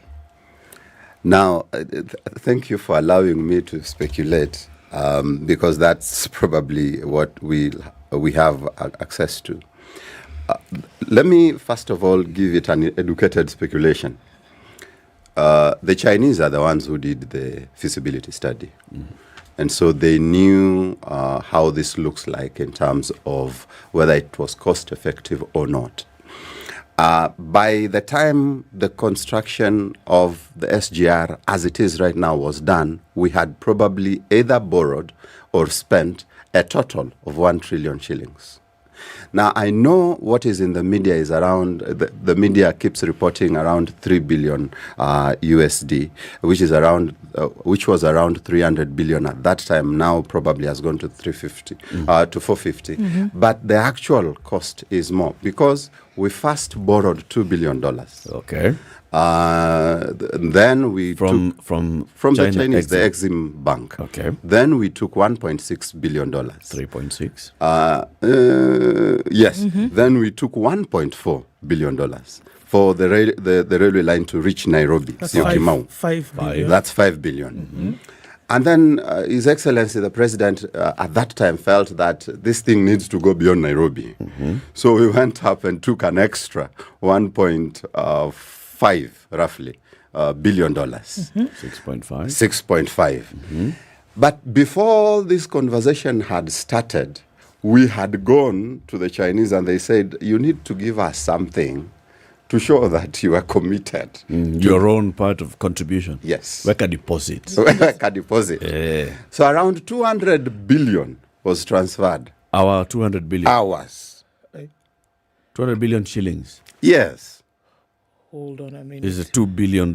Yes. Giving them money to basically give Kenya more money. The deposit kama ile ya mortgage. 2018. 10%, something like that. Then we give you more money. Yes. It's okay. But now there's also here we were at 6 point what? 5. So plus we were at 6.5. 6.5 plus 2 billion. Yes. 8.5. So we're at 8.5. At 8.5. Yeah. Okay. But then there was also some monies that were used locally to maybe land, clear the land issues. Apanapale.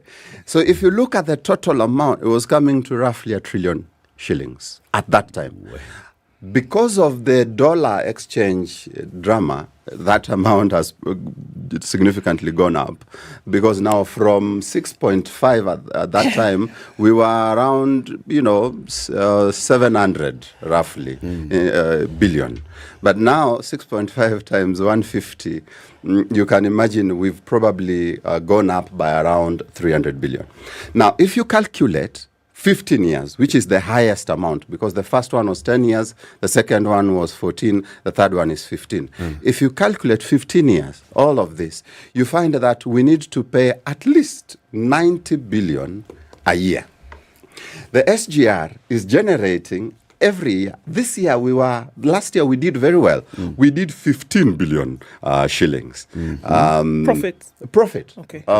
So 15 billion, that's in principle, the SGR cannot repay itself.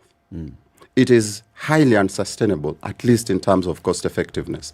And now to come back to your question, I believe these are the reasons why the lender would be uncomfortable for this thing to go public. Because they are aware that Kenya will never be able to pay this debt, and so Kenya would be forever beholden to them as a lender?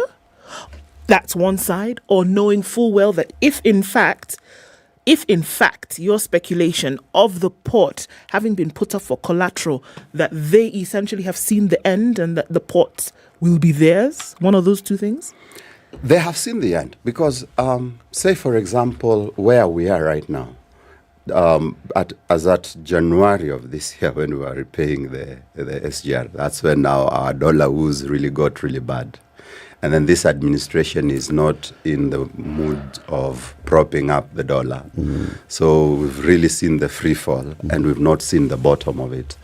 And by design or by accident, this loan has exposed us in terms of revenue.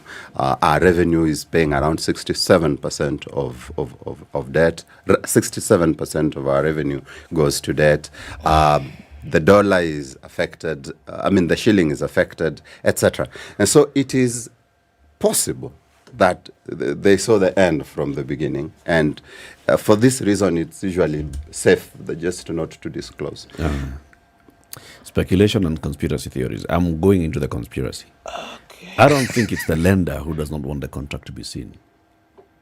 I think it's the borrower who does not want the contract to be seen. Why can't it be both? Because, you see, I do not understand why this 3.2 plus 1.6 plus 1.4 plus... I don't understand why all this money was being used for just a project from Mombasa to Nairobi. And if indeed our contribution was $2 billion, $2 billion was already a substantial amount that could have actually sorted out that the railway. whole project. Yes. It is, because the Ethiopians built theirs, and theirs is electric, and they built theirs with around $2 billion. And the distance is longer. And theirs is and it's, I think, two-way. So ours is one way, it's diesel, and it's shorter. Why did we spend, how did we spend this $2 billion that the Kenya government released from our taxes? Put into this project? What did it go into? I mean, it didn't buy land. Land is a different issue. What did it do? Did it buy what did it do? What does this $2 billion actually do? We opened an account with it at Exim Bank. And put the money inside the account? Yes. For it to be sitting there? So that now the money that is being lent goes into that account. So at some point it was also withdrawn probably by the Kenyan government. No, that doesn't make sense. That's why I'm saying make sense at those questions for me. That is a question, because why would we spend 2 billion shillings in a project that is 5 billion shillings that you need the funds that for? Had initially been estimated at about $3 billion. We could easily have done the project with our own money. Yeah. That is the point. That is the point. We could easily have done the project with our own money. And what we needed to do is just face it out and say, all right, we probably don't have, assuming then that it was as expensive as they put it, we probably don't have $5 billion in the immediate. But let's do, say, Nairobi, Mombasa to Mutito a year. The way we are doing Dongokundu, because Dongokundu we've been doing for over 5-6 years, tunaifanyaga tu kidogo, and then we stop. Dongokundu story is older than 5 years. Yeah. By the time we finished, Smith ulianzia mfuko wa Smith ilikuwa 120. No, 1,200. Are we going to a break? Let's go into a break. Okay. 29 minutes. 29 minutes to 9. Our conversation this morning is with economist Odhiambo Ramogi. He's a member of the Okoa Mombasa initiative. They've been pushing for disclosures on the SGR, Mombasa Nairobi SGR project. The president is currently in China. Among the conversations they're discussing with the Belt and Road Initiative is how the Chinese government can support Kenya in extending this project from Naivasha all the way to Kisumu into the border with Tanzania. Uganda. Uganda, not Tanzania. Into the border with Uganda. Okay, details. We'll be back shortly.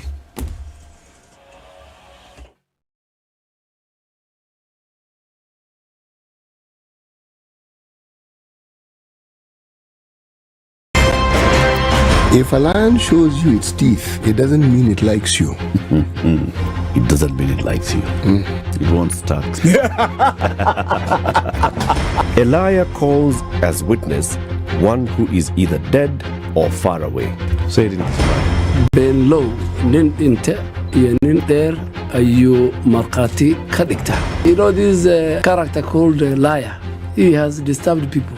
So when you tell him, who are your witnesses, he will take you to a place where it is difficult to verify. For someone like me who sweats a lot, I cannot survive there. Sweating is biblical. Good. And you must blame it on Adam, not me.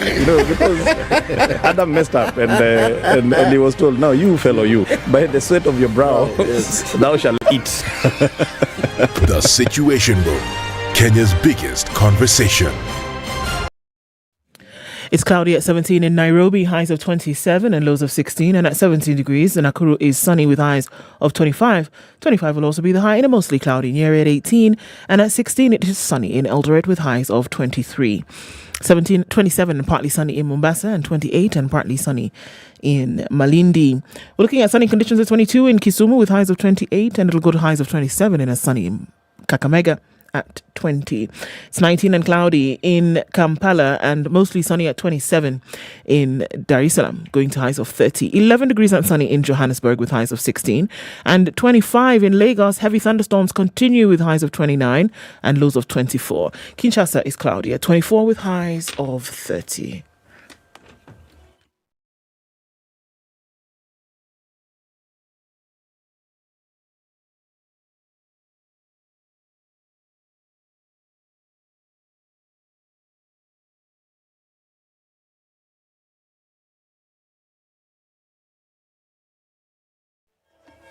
Okay, so Langata Road today, really busy. Traffic trying to get into the CBD. You're going to snake along there for a while as you get towards the Nyeri Stadium roundabout.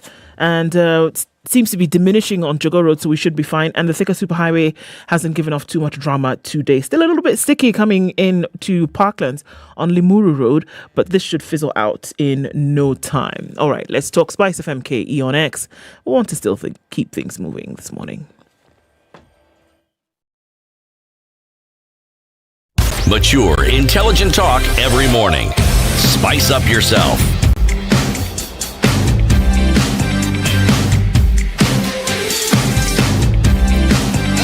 Mornings done right. 94.4 Spice FM, Nairobi. The economist of the Njoroge in the studio city. You know, there's this conversation is full of phrases that are actually used to describe it. Debt trap diplomacy. In fact, the country that exemplified what we're discussing most was Sri Lanka. Sri Lanka had this port called Hambantota, okay? And there are those who claim that the wars that Sri Lanka was later to be identified with were probably caused by these loans they're taken from China. And China was, still probably is, their biggest bilateral creditor. China is not our biggest bilateral creditor, not in this country. As we have IMF to thank for such things, okay? But if you look at the conversation around what you call international financial systems, then the question of project financing at that level and those systems come into play. But you cannot divorce it from what you call domestic governance issues. In Kenya, we say the money was lost, the money was misplaced, those are governance issues. So even as we look at the contract that we speak of, and this is where Eric's point becomes valid, when it comes to issues of money and Kenya's governance issues around money, from the Uhuru government to this one, they are dodgy at best.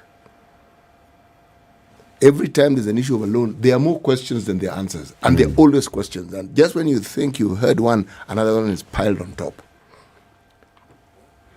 The SGR is icing. But even before the SGR, we had Aurora and Kimorer Dam. I mean, we don't have a shortage of these things in this country. So now, the matter of the port being given as collateral, we had this discussion here with an expert who actually understands. Well, her area of expertise is what you call international financial systems and things like project financing. That's why I asked the question, is it the proceeds of the port? Or the port itself? Yes, because the port without the proceeds is of no value. But it's what the port can generate that makes it viable. But now to the question. If we look at the Chinese loans and we look at other loans, simple question. When we get a loan from IMF and we know the details, is it IMF who insist on the details being made public, or is it us who insist on the details being made public? So now, if we go to a syndicated loan or a loan that we get, say, from some Exim bank, are the details not supposed to be in the public domain? Because after all, the people who are going to be paying it are the public. They are actually the owners of the loan. No, I agree with you. I, for one, I'm a taxpayer and I need to know what agreements this gentleman entered into with the Chinese. And that is why Okoa Mombasa has gone to court. And there was the first case which was questioning the take or pay. And that case requested through the ombudsman for the contract. They never came. Then we separated the two issues. And we said, all right, let's advance the issue of the take or pay and also ask why, for example, the Constitution says that ports and harbours are the responsibility of county governments. And the Mombasa port is still under the hold of the national government. We were responded to and told that international waters. But you see, the water ends at the point the land begins. The port is on the land, not on the water. No, but significantly, even international waters end before you get to the port. Yes, exactly. It's or it begins after you've left the port. Yeah, actually, is the it waters 100 around, miles or yes, something? the waters around us are our waters. They're not international waters. So actually, in the end, what we have is Kisumu port is national, apparently because Lake Victoria is international. And Lamu is national, and Mombasa is. So I was wondering, why does the Constitution say ports and harbours is the responsibility of county government? But we were also questioning why the county government was not involved in this and why the public was not involved in it. And so the involvement was a failure even before the agreement was entered into. But even after, now just the disclosure, the two cases, none of them received the contract in official terms.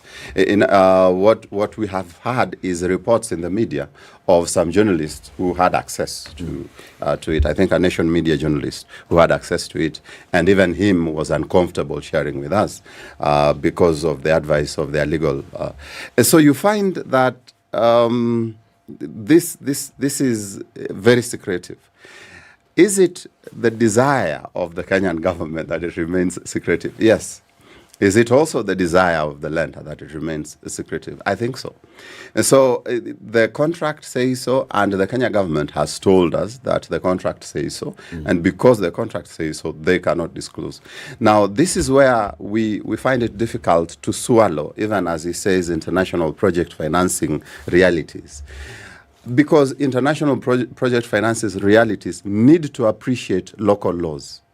Our law, for example, does not have a clause on official secrets. We did away with that, and we said that we want transparency. And so where is this anchored upon? Where is this agreement or this clause that says non-disclosure? Where is it anchored on? Sure, and there must be an exception. To our law? No.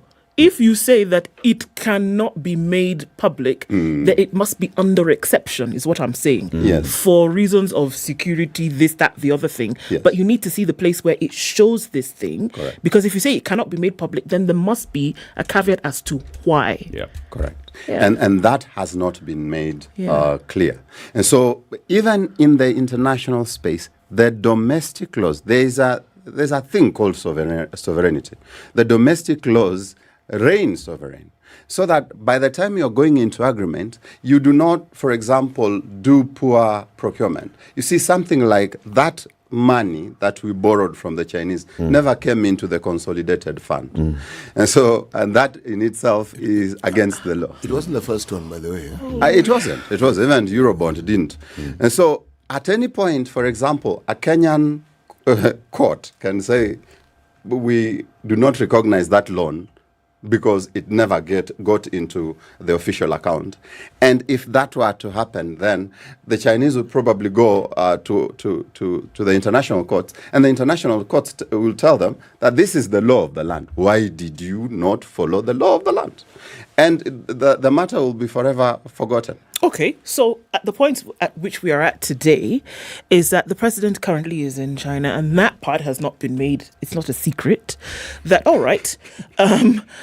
So the SGR Act, as we speak, has stopped in Naivasha, right? The plan is to move it to nowhere. Okay, so what I know. No. It's currently nowhere. It's currently nowhere. The So I plan want is to take move it from Rwanda. another nowhere, according to Western media. And in order to do that, you need some more dollars to be able to make that happen. And essentially what we're saying is that all of this that has happened previously is shrouded in secrecy. You're not quite sure. And if we're looking at the numbers that we're looking at today, that's what you've been told has come. We're not quite sure if it's a little bit more. And you're not guaranteed that what has actually been erected to date was done with all of this money. I know you understand what I'm saying. So you, as Okoa Mombasa, are feeling a little bit more jittery because of this extra money that's being asked. I wonder why. You know, there is a saying, and maybe City Muga would know best where it comes from. I don't. That when you find yourself in a hole, stop digging. We feel that the president's trip to China, he went with a big shovel. He went with a big shovel and a bowl. So he's digging us further than where we ought to be. Because we have, by the IMF standards, by the World Bank standards, we have gone beyond the threshold of debt sustainability. And yet they still give us money. Oh, they are very kind. Very kind. We have gone beyond the debt sustainability threshold, and it's affecting our economy big time. And so I don't think that this is the time to invest in mega projects of billions of dollars, including the SGR to nowhere. Although, the Western media borrowed it from our media, because our media who said SGR to. I don't think this is the time. I feel we may need to maybe renegotiate with the Chinese. Move it from 15 years to 30 years so that we halve the repayment amount. Because the problem is not even the debt itself. The problem is the repayment amount. It's affecting the shilling. It's affecting the dollar supplies. It's affecting delivery of services. It's affecting cash flow in government. And so that's the major problem. If they had gone to China to renegotiate those terms so that then those terms can be more manageable. And right now you can actually, as a government, say, look, COVID-19 affected our economy. We really need time to put our house in order. Just give us more time to pay you. That would make sense. And I don't think it would expose us so much, as much as extra borrowing will expose us. Because this will just put us somewhere we really don't want. Some deep place. Yes. Should we have a conversation nationally about the true state of the SGR loan amounts, the project costs? Because it's been said 300 billion. This morning you've said $1 trillion. We need to have that clarity. I mean, exactly how much and why? Should we not have this conversation even before we say, okay, so let's move from Duka Moja in Naivasha. Let's now go further, deeper into the hinterland, as they called it. By the way, even the hinterland, and why probably the trip by the president leaves more questions than answers. On the logistics business, the country, Kenya, the business of Kenya is around 80% at the port of Mombasa. These other guys, actually I think it's 85%. These other guys contribute around 15%. Rwanda and Uganda. So as we are thinking beyond going... So you're saying 80% of all the goods that arrive at the port of Mombasa are consumed locally? Correct. So as we are thinking about going regionally, let's put that in mind that we are over-investing in a business that's less than 20% of the business at the port of Mombasa. Let's put that in mind. But what potential does it have? In What's the potential of the business of actually being the port for South Sudan, being the port for Uganda, being the port for Rwanda, being the port for Northern DRC? What's the potential? No, the real potential would probably be South Sudan if that oil can get to Lamu. Now that one is more urgent, because if that oil can get through Lamu, then I think that would really increase business in Lamu. But this other one, I don't think the problem is the transport network. To the extent that we overinvest in the transport network and say, because now we have a railway system, that business would move from 20% maybe to 40%.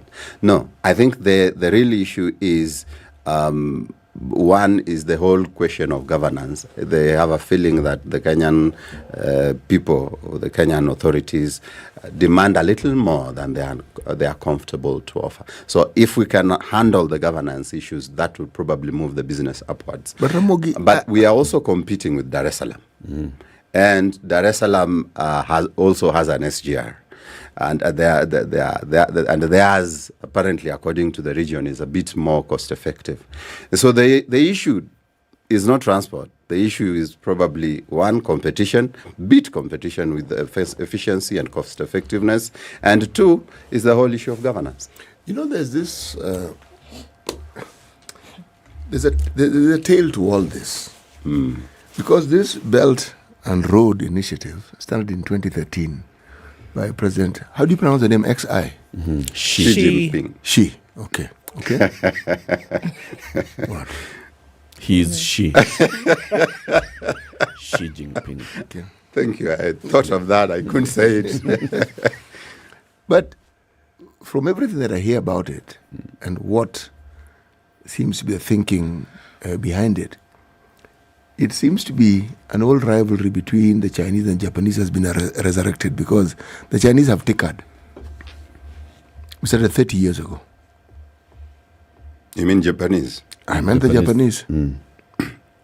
So you have a situation where we are talking about a fight for what you call geopolitical influence. Because what is all this lending for? You see, China is lending us. IMF seem to be stepping all over themselves to continuously give us money and find reasons to explain why it is this situation is not as bad as it seems, whereas we know it's terrible, but we are being told it is not that bad, and we can still get more loans and still absorb more loans, and we can still do all these things. Now, the Cold War is back with us and in full flight. So whether it is we collapse tomorrow is not really the major concern of these supposedly friendly, nice people who like giving us money.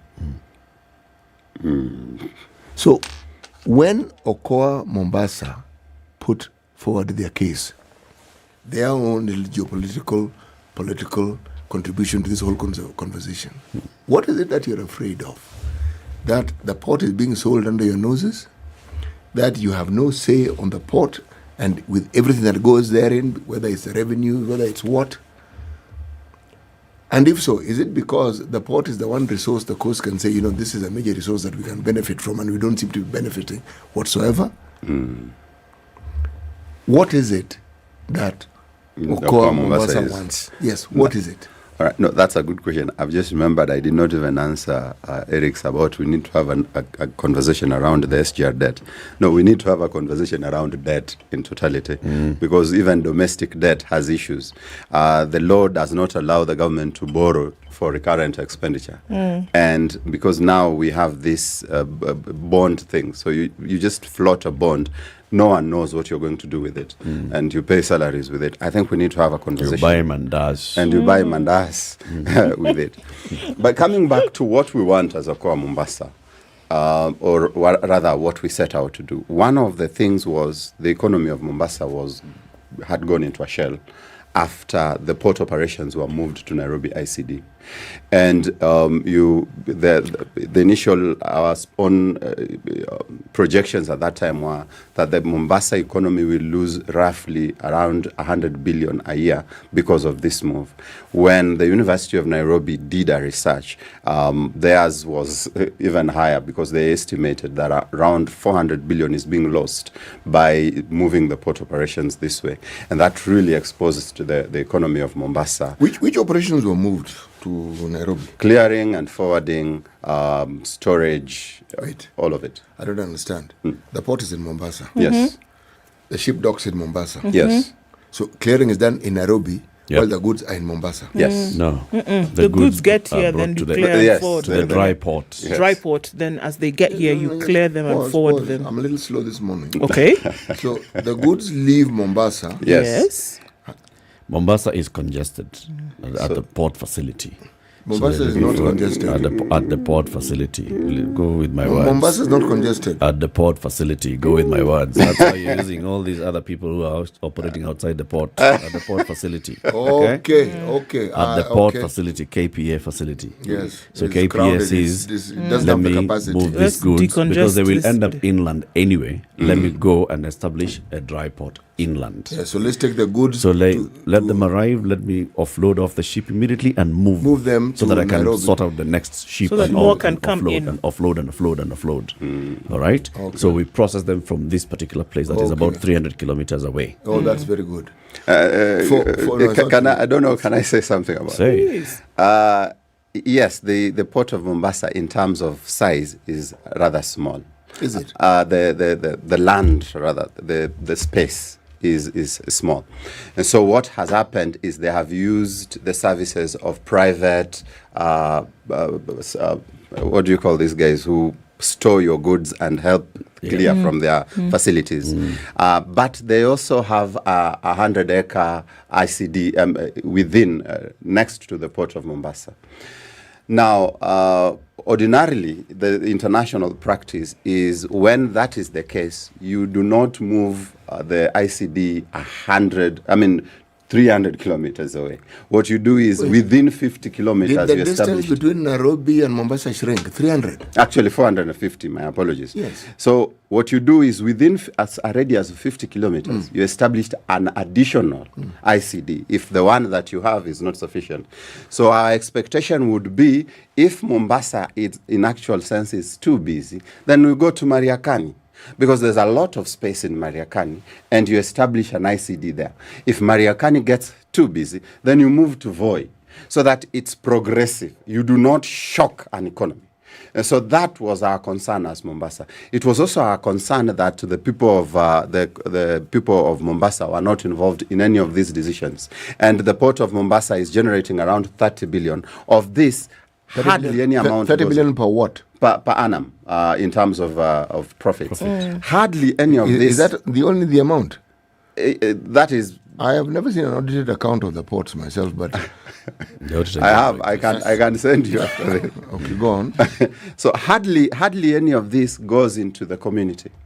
And so you have a port that is detached from the community. What you have, I think, is they built a primary school classroom with 2 million shillings, or this or that. And so we feel that needs to be addressed so that you do not have crazy abject poverty 5 kilometers away from the port, yet it is a resource, a natural resource that is supposed to help the people of Mombasa. We are also concerned about the debt issues, and the debt issues are not just for the people of Mombasa. The debt issues are a national problem that affects all of us, because if you borrowed 1 trillion shillings to build a railway that you could have built with 200 billion shillings, that calls for a proper audit. Yeah. Wait, Eric, this thing of moving to Nairobi to clear it. So if the goods were destined for Mombasa, so you bring it to Nairobi, then take it back to Mombasa? No, that was just for up-country goods, which is Nairobi and Naivasha, Nyeri, Kisumu, Eldoret. Which is the majority. But now, which is the majority. But now Mombasa remained in Mombasa. This thing defies logic completely. We had a former MD of Kenya Ports, remember? Yes, I remember. He even Engineer came Architect Manduku. Yes, he who explained the thinking even before SGR conversations. It didn't of make that. sense then. It's not as though it's going to make sense now. I mean, I think the concern for us, final to city's response, the concern ultimately is that the SGR is not sustainable. You remember, by my calculation, we need 90 billion annually, and the SGR is giving forth 15 billion annually. That means that the Kenyan government has to look for, say, around 75 billion annually to sort the Chinese. how can the railway be made sustainable? Though we've run out of time, but it's a thought, isn't it? Yes. This one, probably not. This one will just have to carry that elephant until it gets into the house. Until it gets in the house. All Kenyans are carrying that elephant inside we have the house. to carry that elephant until If we spent $1 trillion, Bob, already into that thing. This one, the only thing we can do is we can crucify a few people, or tell the Chinese you didn't follow the law, which is where now that transparency is needs required. to be. Absolutely. You need to see the contracts. You need to have an open conversation as a country and say, this is how much. This was a feasibility study. It costed the project of this much. This is how the cost continued escalating.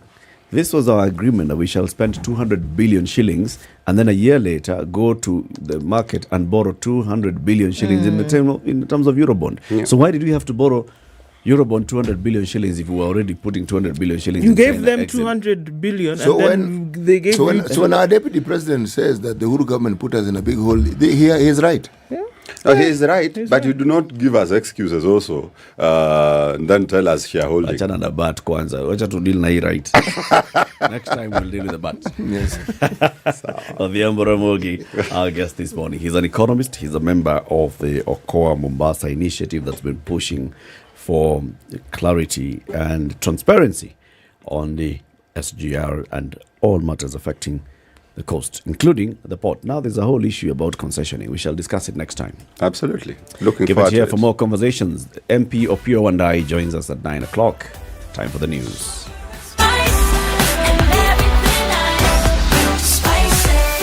Spice up your life.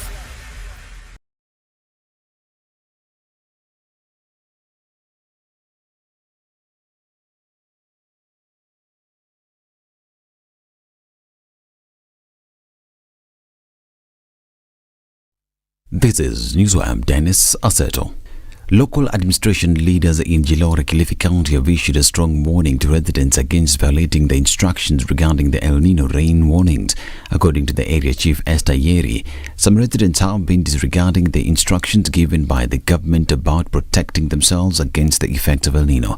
Njoroge Ward MCA Hamis Jumbo has pointed out that the local leaders are collaborating with the Red Cross to sensitize residents on ways to avoid the effects of the rains that are expected to continue till the end of the year. The Danton Mangatana-led ad hoc committee on Shakahola massacre has said there is no morgue graves at the New Life Prayer Center and Church, as alleged earlier in a section of social media. Pastor Odero said that the house alleged to be a morgue is a safe house that hosts a power distribution and control room. Odero said there was no morgue graves and was ready to take the committee to all corners of the premises to ensure the same. The committee spoke during a visit to Pastor Odero's church to verify the statements and testimony of the DCI and Pastor Odero, who appeared before them Friday. The committee also cleared Pastor Odero of any links of preaching starvation to his congregation. The National Counter-Terrorism Center in the country has started developing new strategic methods to counter terrorism in the country. Speaking in Kisumu during a meeting with various officers of the security department, the head of the center, Nyeri, has explained that this is aimed at strengthening the various plans currently being implemented to ensure that Kenya is safe. Flora Morora, Regional Commissioner, who led the security officers from the area at the meeting, emphasized the need for the residents of the area to be careful about cases of terrorism, saying that there are terrorist groups that use the area as a place where they register new members. Alego Usonga MP Samuel Atandi joined residents of Hono village in North Alego Ward, Siaya County in condemning a spate of criminal acts that led to the death of 3 people. The lawmaker said that locals play an important role in helping uniformed officers to ensure the safety of people and property.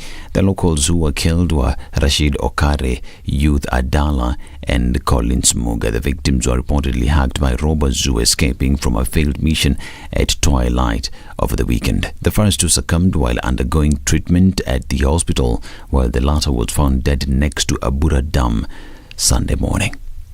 Communities living adjacent to forest resources have faulted the government for failing to appoint one of their own to the board of Kenya Forest Service. National Alliance for Community Forest Association Secretary General Gerald Ngatia said the morale of Community Forest Association is low. The state last week instituted changes at the KFS board after revealing that some of the members were active in logging. President William Ruto appointed Titus Korir as KFS board chairperson. In a Gazette notice Friday, the president revoked the appointment of Job Chirchir. And Environment, Climate Change and Forestry Cabinet Secretary Soipan Tuya has announced a government plan to distribute tree seedlings through chiefs in an effort to accelerate tree growing activities across the country. The Cabinet Secretary spoke at Gong Road Southern Bypass Interchange Road Reserve, where she led Ministry of Environment, Climate and Forestry and the Kenya National Highways Authority staff in a rapid tree growing exercise. The 15 billion National Tree Growing and Ecosystem Restoration Program strategy identifies road reserves and way leaves as potential sites for planting trees in an intervention christened Greening Infrastructure. And Trade Cabinet Secretary Rebecca Miano has appointed Esther Njeri as the new Chief Executive Officer of the Kenya Bureau of Standards.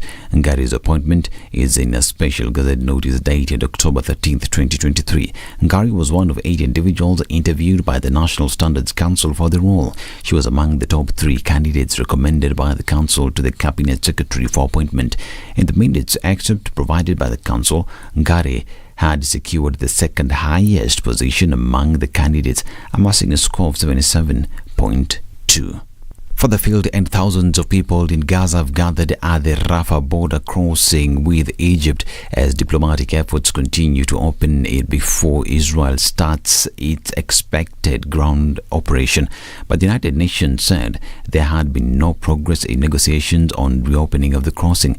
Cairo blames Israel for not cooperating. All routes out of Gaza are closed as Israel continues its airstrikes in response to Hamas attack on 7th of October. U.S. Secretary of State Anthony Blinken arrived in Israel Monday for the second time in less than 1 week. Reports indicate that President Joe Biden is equally expected to visit Israel any time. This is News. I am Dennis Asedo.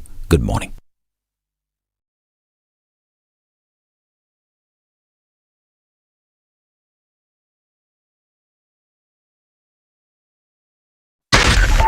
.4 Spice FM, Nairobi. So we haven't had a traffic challenge issue this morning. Heavy traffic though in some parts, but hasn't led to any standstills, really. And on Limuru Road is where we're still seeing some of it happening right about now. It's busy on the Thika Superhighway, but just between Muthaiga Square and then the turnoff going towards Wangari Maathai. Apart from that, I think we're all right. Into the CBD is also pretty busy. Whatever was going on Langata Road, folks have been able to sort that out, and then we're moving once again. Magadi Road is also busy as you're passing the Multimedia University coming in from Ongata Rongai. But apart from that, I think we'll be fine. And we'll keep an eye on things. We'll be out of traffic in about half hour or so. Let's look at what it looks like round about then, and we'll talk on Spice FM KE on X.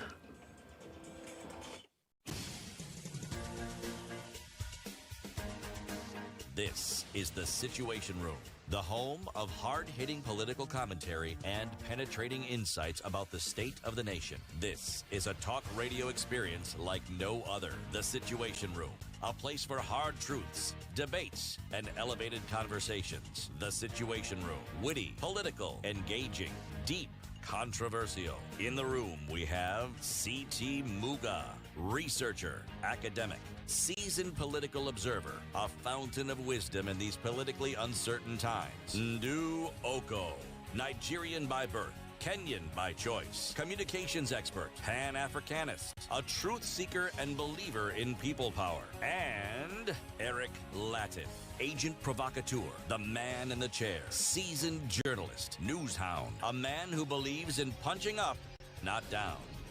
This is the Situation Room. The only way to start 7 minutes after 9, the conversation continues. We're on to the final hour of our show this morning. As we continue like this, reminding you about today is the second day of the week where you can watch Kasiri at 7:30 p.m.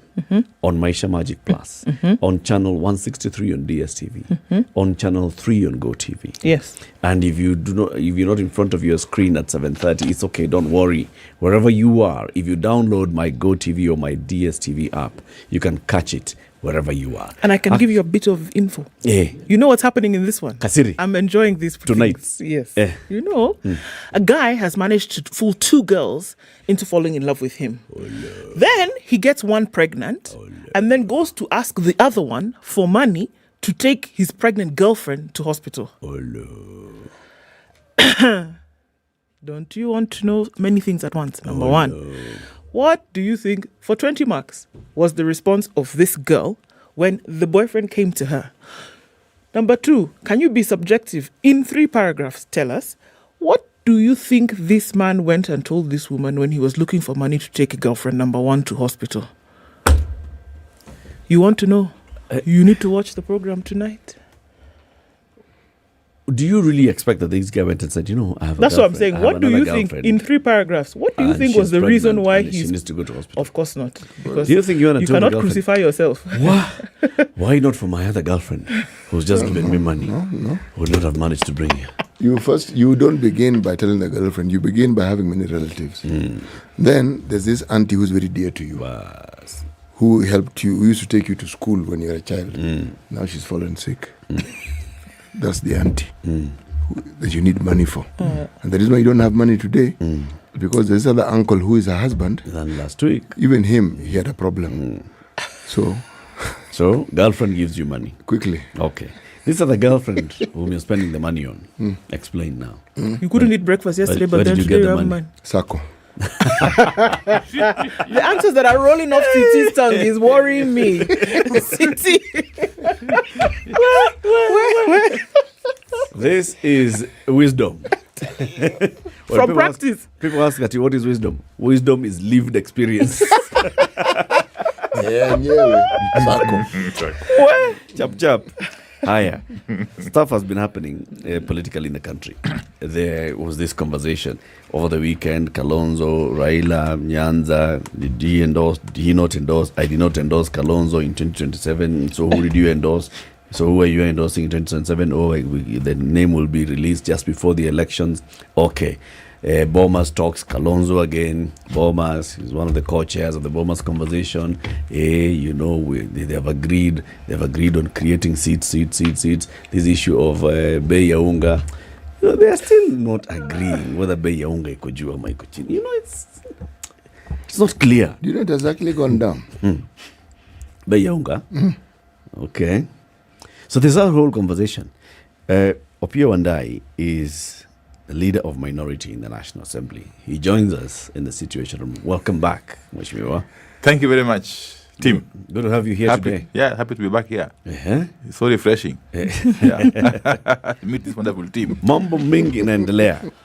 We'll talk about the Bomas talks because you know very well what's happening in Bomas. Were you in Nyanza over the weekend when this meeting was taking place? Yes, I was certainly in Nyanza. In fact, I came from Kitui the previous day. We had a bash, a very big Thanksgiving meeting in Kitui for the senator of Kitui, Enoch. And the entire Zimio leadership was there. So I was there. And then from there, we flew to Kisumu. And others took buses. Well, you see. You choose how you want to travel. Yes. Sure, it's out of convenience. Basically, people went to Kisumu. People went to Kisumu. People went to Kisumu. And they proceeded to Bondo the following day. That's on Sunday. Yeah, where we had another big bash. The senator for Siaya Oburu Oginga, Yes. who was celebrating his 80th birthday. Why? Yes. What a feat. That's a big one. Yeah. 80 is many. 80 is many, bwana. I don't know. I see 80. Why? Yeah, we wished him even many more years that he can celebrate. Yes, and continue to serve the people of Siaya and Kenya generally. And as you know, when people meet and politicians are present, people must talk. Yep. Yeah, so we also address the people who came there in their multitudes. Yes, that is it. So, what was said in that meeting? Many things. Was there anything like, a warm welcome to our brother Kalonzo Musyoka and people from Ukambani who are here today, who've come to join us, in celebrating Oburu Odinga and appreciating and acknowledging that our brother Kalonzo Musyoka has stood with our son Raila Odinga in 2 previous elections as a running mate. Even in the last election, Kalonzo Musyoka supported Raila's candidacy and campaigned for him. Was there something like that? Well, you have to put this in context. Yes. Yeah. First and foremost, the Honorable Kalonzo Musyoka was the chief guest. He was a special guest of Dr. Oburu Oginga. And he came in style. Okay? Why do I say so? He had a very, very large entourage comprising of the 3 governors of Kitui, Machakos, and Makueni, the senators, a host of MPs from the Wiper fraternity. Yes, so he came in force as a true guest. And as Luos, we cherish visitors. Yes. Yes. If there's something that we value is visitors. Yeah. So we had to accord them the deserved welcome. Yeah. And indeed, they felt at home. Yeah. That is it. So as you answer the question. Well, and again, during the time of talking, people praised Kalonzo. Yeah, especially Baba.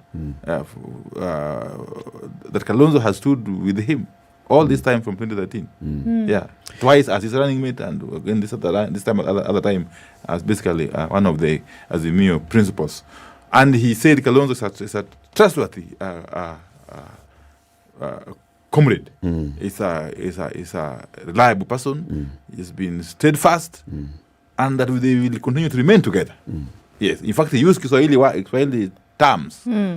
Sisi tutazidi kusimama kidete na Kalonzo. Yes. Very good. And again, you see now from there, people make their own interpretations. What was your interpretation as a PO&I MP? First of all, don't just ask for my interpretation, because you should understand I am in the know of many things. Very good. Yes. Going by the position I occupy in the movement. Okay.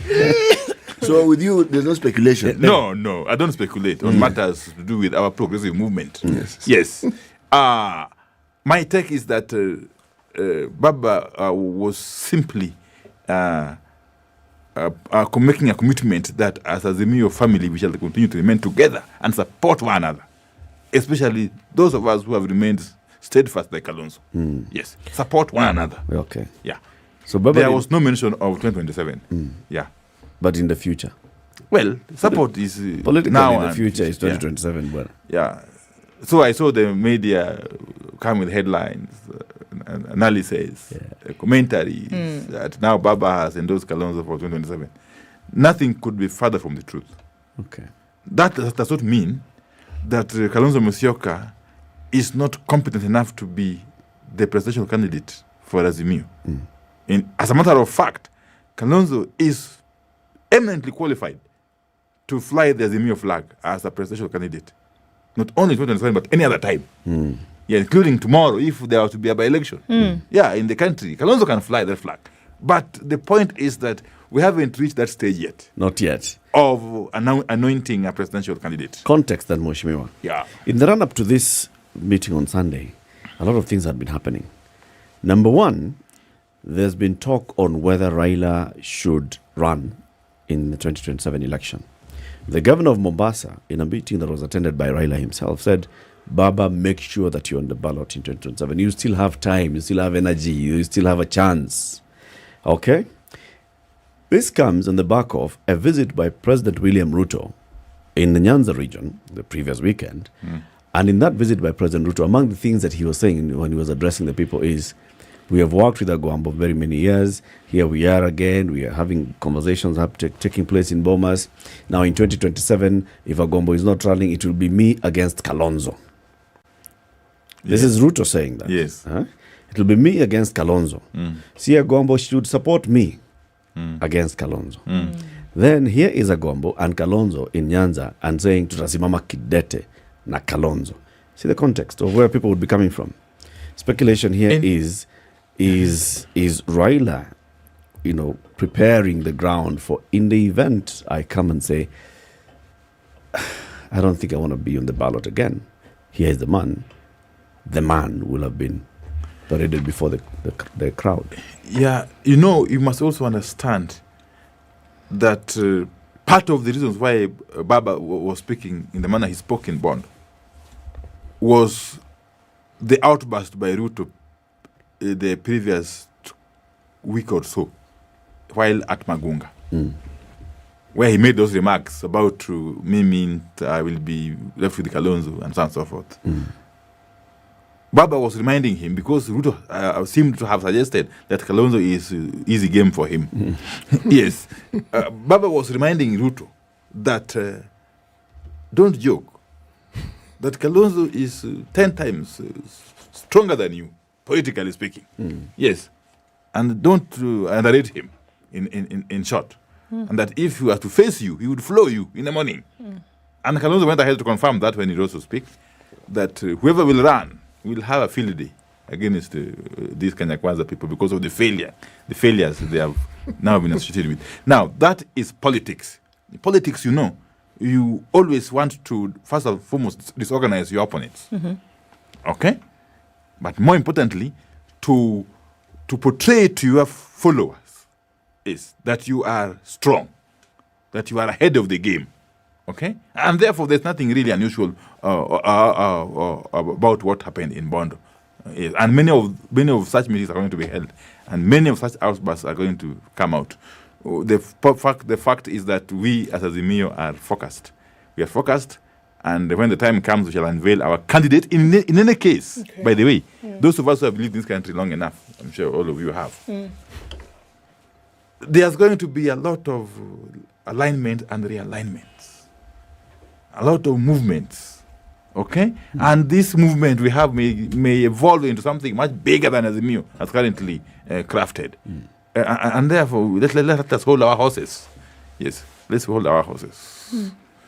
We should maybe talk about being focused, and it was very clear coming in from, April, May, June, and then going into July, of course, that one of the focus areas, whether it was taking up truly a position of opposition, was, the high cost of living, worried about where the economy was going and what Kenyans wanted. Would you say the focus continues to be in that area for Kenyans? I've always said that these Kenyans that everybody seems to be fighting for seem to be forgotten when it really does come to the battlefront. And I keep asking, is that focus, or is that still a focal point for you? Because Kenyans seem to be crying a little bit harder than they were in April. It still is. What has made us what we are as a movement is the people. Indeed, when we led Kenyans in demonstrations early in the year, they turned out in their numbers. Gradually, the numbers continued to swell, until it reached a point where it was becoming unsustainable for the state to continue meeting these demonstrations with the force of brutality of the police. Okay? And that's how the dialogue started under the stewardship of President Olusegun Obasanjo.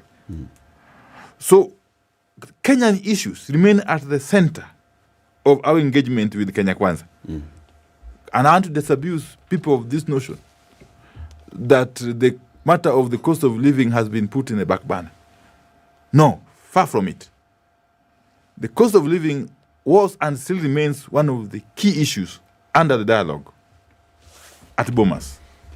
I know the media reported that there has been some kind of agreement on a number of issues, including creation of some offices.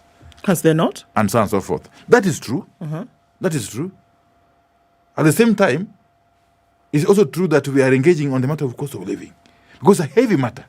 It's a very, very heavy matter that will require serious sacrifices in terms of taking legislative actions to remove certain taxes. So we are haggling over it. I don't want to diverge what's going on in the talks in public. But the fact is that as a Nyero team, we are focused on ensuring that these talks do not end without an outcome on the cost of living. In fact, the talks will not be over until they are over. And they can only be over once the matter of the cost of living has been addressed. Take it from me. All right, we will. Let me ask the question that's on my mind. Just this little subject of the agreement that was arrived at during the talks for the creation of 2 positions. How exactly would these 2 positions then make the lives of Kenyans better? You know, if you looked at it broadly, you'd understand the rationale behind creating of such positions. First and foremost, there has been this outcry of inclusivity. Yes. Okay? We have a feeling that the nature of this country is such that you need to involve as many diverse opinions, as many diverse shades of people, as many diverse ethnic groups as possible on the decision-making table. Okay, we find that our constitution as currently crafted is so restrictive. Okay, so we're trying to expand that. Okay, so that we have as many people as possible on board the governance structure. That is why there's this proposition to create the position of Prime Cabinet Secretary. But also, we want to bring synergy in government because we think that Prime Minister, that's actually our position as Nyero. We want a position of Prime Minister created through a referendum, okay, to be able to lead government troops in the House, Parliament. Okay, that's our position. It doesn't change it. Kenya Kwanza, of course, wants the current position of Prime Cabinet Secretary to be entrenched in the Constitution, to operate from outside Parliament. Okay, we haven't agreed on the full mechanics about it. There's also the issue of checks and balances. We feel again that in addition, of course, to the elected leaders as members of Parliament, we need a position of leader of opposition created with the capacity to check the sitting government. Okay? We find some weaknesses in the current presidential system. Okay? Yes, where a person who has run for president and eventually comes up as a number 2 is left out there without a formal office, without nothing officially to do, and that really doesn't augur well, not only for national cohesion, but also for the capacity of the country to hold their leaders to account. So we think that we need to create a leader of official position for the runners up in the presidential election to sit in Parliament and lead the opposition troops. In other words, we are basically watching for a parliamentary system. Okay? As a Nyero. So the leader of opposition to sit in Parliament? Yes. To become a nominated MP or to become an ex-officio member of Parliament? Those are now details. Yes. What we are talking about here is once we create that position, and what are you agitating for as a Nyero? We want him to become a member of Parliament. It automatically becomes a member of Parliament. A nominated member of Parliament. An automatically nominated member of Parliament. Once the Constitution decrees he'll be a member of Parliament, he is. Okay. You can't call him nominated. Okay. He is. Okay. By virtue of him having been a runners-up. Yes. All right. And therefore we lead the opposition troops in Parliament. So that doesn't really add cost to people. In essence, it actually saves the country.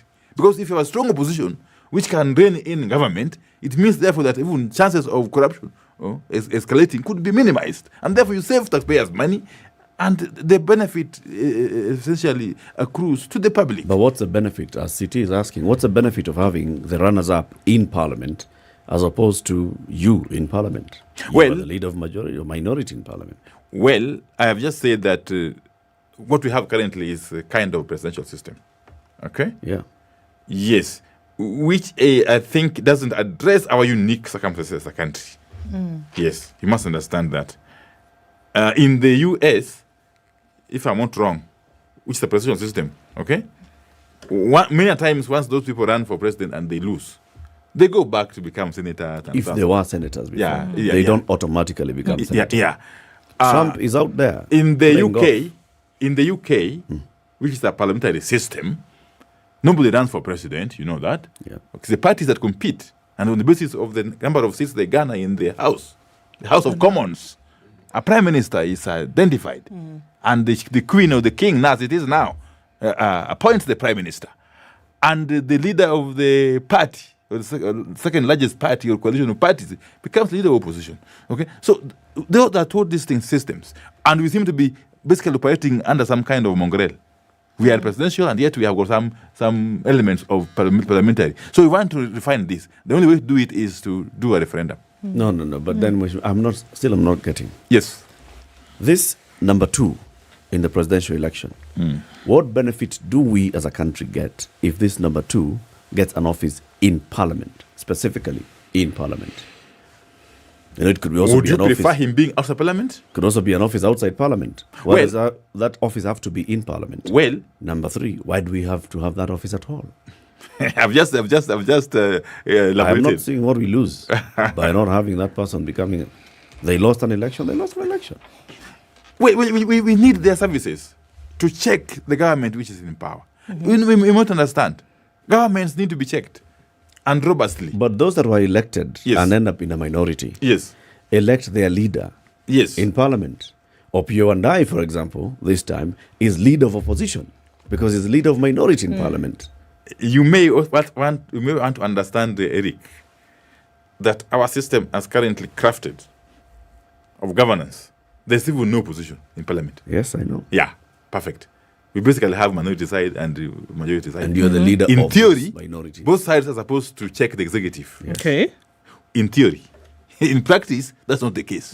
Yes, in practice, those on the majority side seem to think that they are part of the executive. Yes, government. Yeah. Endorse government activity. Yeah. Correct. So we can enhance. No system is perfect. What I'm saying is that we can enhance, we can continuously improve on this system of ours.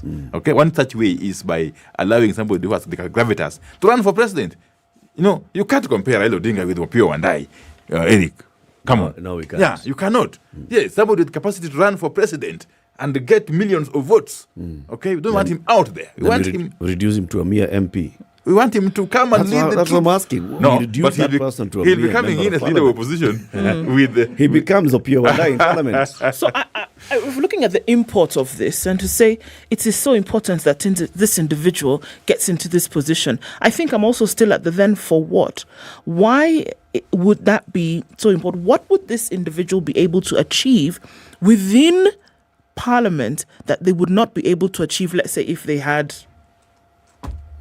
a position outside, or if they are where they are right now today? Because it then would appear an awful lot, Mheshimiwa, and you have to look at it from this point. It would appear an awful lot as though we're saying, look, if you do lose an election, there's a little bit of something for you. That's what it looks like. Ya kupanguza machozi. You know, let me also just bring up to speed. You know, it is not easy for somebody out here without any formal office, even if you are a political party leader, okay, to keep government on its toes 5 years. If you are not a Raila Odinga, let me tell you. You have to be an enigma. You have to be an enigma. And we have got very few enigmas in this world. Yes. Who unto us one day if you have got no Raila out here checking government. And you've seen it. Anytime Raila keeps quiet for even a week, people cry. Why are they crying? Is it because they are not the leaders? They are there. People like Opio and I are there. But they can't look up to us. They look up to Raila. Yes. So we don't want to leave our country to fate. Let us institutionalize this opposition office so that at the very least, somebody has got an office structure with support, budgetary support. So is it okay? So is it somebody or is it Raila Odinga? No, it's not being made for Raila at all. Okay, but in future, people will be running for president. Okay, and they will come runners up, they'll come second, and we want them to have an office where they can be able to serve the country. Okay, Raila can do it without an office. I've said that. He's doing it very effectively. In fact, he doesn't even need it. I can tell you. Let me for the first time speak for him. I don't think he needs that office of the opposition. No, far from it. But there are others who will not be able to do what Raila is doing now without such a formal office, with support systems. Okay? Yeah. You know, Mheshimiwa, this constitution is now, what, over 10 years old? Almost 12 years. 13. Yeah. So the constitution is an adolescent. Yes. Now, just getting out of leading strings. It's exactly. And what we're discussing here seems to point to the teething problems that adolescents have when they actually get into adolescence. If we're talking about a referendum, then don't you think it is then time for us to review very many of the things in the Constitution, things that we may have considered to be a sticking point? You see, I have one which I always talk about. The body that was set to usher in the Constitution and to review it and to ensure, to midwife it, so to speak. It was a 5-year term, or was it 3? It ended. There are I'm giving this as an example. There are many things that we have found to be in the Constitution, but probably don't work for us, like this system of the presidency. Now, if we are going to change this, what else do you have in mind that ought to be changed, that we've looked at and said, this actually doesn't help us, this doesn't actually encourage us? Let me tell you, I'm happy with that question. In the last couple of weeks, we have had the public, members of the public coming to give their oral presentations to the National Dialogue Committee in Bomas. In addition to the hundreds of memoranda that they had earlier sent to us. If you were in Bomas, you'd be shocked at how Kenyans feel about our current system. And there were a raft of proposals coming from different sectors. Let me give you an example. The judiciary came. The Supreme Court came. They sent representatives before us. The judiciary, for instance, are asking, Supreme Court, they're asking the time for filing and determining presidential petition is not adequate, the 14 days. They want it increased to 30 days. The judiciary, the Supreme Court are asking that the number of Supreme Court judges be increased from the current, I think, 7 to 11 for various reasons. Okay? So several benches can sit at the same correct. time as well. Correct. The former, not the former, there's a group of MPs that came, the group of 27 MPs. They came agitating for an increment or increase in the number of counties, to create counties for those communities which they feel are marginalized. The former attorney generals, 2 of them came before us, Attorney General Emeritus Githu Muigai and Amos Wako. Githu Muigai, for instance, says, we have got too many people in parliament. We need to reduce the number of MPs and constituencies, and so on and so forth. Amos Wako says, we need to adopt a hybrid system of constituting the IBC. Okay? Remove politicians from it. Well, not fully. And governors. The Council of Governors came before us, led by their chairperson, Governor Anne Waiguru. They want the matter of impeachment of governors to be looked into. They want some kind of window,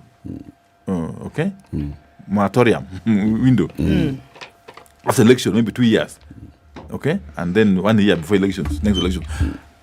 And they also want the monies being allocated to counties, what we call the equitable share of revenue, that is earmarked for the counties to increase from the current minimum 15% to a minimum of 35%. Yeah. Those are very serious recommendations that people are coming up with that would actually call for a referendum. Because if you touch them, you run afoul of Article 255 of the Constitution. So I agree with you that perhaps this is now the 13th year since the promulgation of the Constitution. Perhaps it's time we did a holistic review rather than this piecemeal things. My colleague Eric has been calling that for the longest time. Yes. This national dialogue is overdue. We need to have it. Yes, holistic. So these Bomas talks are a window. We could seize them to utilize them. Even if they started as something else, they're now morphing into. Yes, that's the fact. National. Let's take a break. It is 23 minutes to 10. The Honorable Opiyo Wandayi is our guest this morning. He is the leader of the minority coalition in the National Assembly. He is a member for, what's that constituency? Ugunja constituency, not Unguja. Ugunja. In Siaya County. Thank you very much. Not Unguja. Ugunja constituency Yes. in Siaya County. And he's also a member of the dialogue committee that's been meeting in Bomas. We are having conversations about the politics of the country and especially the outcome on what we expect to be the output of that committee's report. Good morning. This is the Situation Room, the only way to start your day.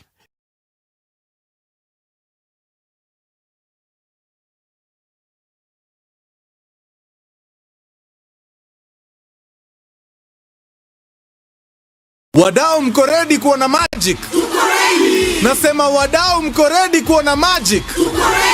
Haya basi, msiblink juu sasa tumefungulia Magic na Maisha Magic Plus. Watch all the best local entertainment kama Njoroge, Salem na the all new shows Kasiri and Zari. Tumefungulia Magic. Maisha Magic Plus is now on DSTV Access channel 163 and GoTV Plus channel 3. Karibu Boma ya local.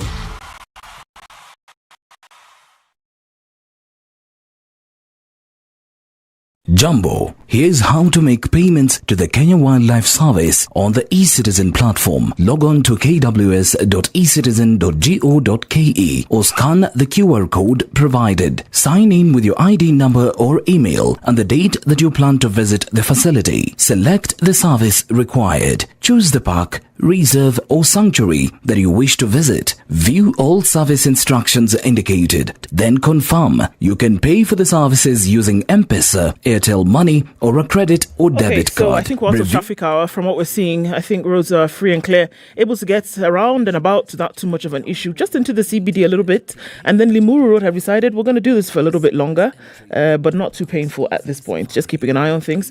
Through the morning, you can still talk to us on SpiceFM KE on X.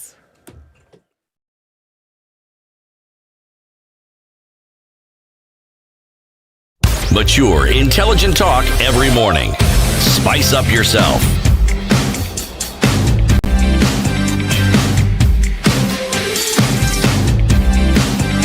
Mornings done right. 94.4 Spice FM. News with the Honorable Opiyo Wandayi, leader of the Minority Coalition in the National Assembly, on what's going on in Bomas. Mheshimiwa, you said there's some areas where you seem to be agreeing in some way. Not yet in the details, but at least on principle you're in agreement. For example, the issue of the leader of opposition, creation of that office, the issue of entrenching the position of a prime minister or prime cabinet secretary, the issue of entrenching the national government CDF, the issue of the Senate Oversight Fund. Is that one of them? So those ones that touch on members of parliament directly or politicians directly, you seem to be, but tuko sawa. Then there's what seems to be pending is on the review or audit of the 2022 election, the reconstitution of the IEBC and the modalities of that, the cost of living appears to be there. If I look at that, you appear to all be on the same page on the matters that are brought forth by the Kenya Kwanza side, but you appear to still be haggling over matters that are brought forth by the Azimio side. Or the matters that started this whole thing in the first place, because I remember one of the reasons why Mandamano came to an end, and we can be very honest about this, is because there was a conversation one Sunday when people came together and they said, okay, you know what, let's talk about this. And it got to the point where Kenyans were almost at fever pitch and they said, you know what, if we are actually joining the conversation, if it started off as a conversation that came from the Azimio side in terms of Mandamano, Kenyans were starting to say, you know what, we actually resonate with this thing. And then, Gafla Binvu, we are suddenly in Bomas and we're having a conversation. But the very thing that took Mandamano off the streets seems to be on the back burner. In fact, it's not even in the pot. And so I'm wondering, I'm actually wondering where some of these issues went. I don't think so. I've said, and let me repeat, that the matter of the cost of living was and it still is a key issue in the dialogue. And I've said that these talks, from where we stand as Azimio, these talks will not be over until they are over. And they cannot be over until the matter of the cost of living is fully addressed. We have made our case very clear, that the Kenyans are choking under a heavy burden of taxes. Kenyans are choking under the generally high cost of food commodities, okay, and fuel, which is the driver of the economy anyway. So I don't think Kenyans should lose hope in this process. We are seized of the matter of cost of living, and we are going to do justice to it. Let me also say this: it's not true that all issues coming from Kenya Kwanza are the ones that have been agreed upon. No, far from it. We have also agreed on a number of issues that came from the Azimio side, especially the matter of fidelity to political parties and the multi-party democracy. Okay, we have also agreed on the reconstitution of the IBC. Okay, as a matter of fact, we have just agreed to overhaul the panel, this IBC selection panel. Okay, and increase its membership from the current 7 to 9 to address many other issues. Okay. We have agreed to have an audit of the elections process, okay, entire process, okay, by independent agencies selected by both sides, okay, working together. So we made a lot of progress, okay, and those issues that are on the table there. Let me tell you again, when we are on that table, we consider all these issues as Kenyan issues. They are no longer really Azimio or Kenya Kwanza. They become national. Because they are national issues. They are now yes. the property of parliament. The property of the people. Of the people of the Kenya. people. But more importantly, an issue such as NGCDF cannot be said to be an issue for MPs. I've been in parliament now for the last 11 years. Okay? This is actually I'm waiting my 12th year in parliament. MPs are not the beneficiaries of NGCDF. NGCDF benefits the people, the poorest of the poor, down there in the constituencies. And therefore, if we agree on NGCDF, we have essentially agreed on a people issue. Come to think of it. Okay? And in my view, the Bomas talks are on track. If and when there is a disagreement, we shall let the Kenyans know. You know, we are very good at telling people the truth.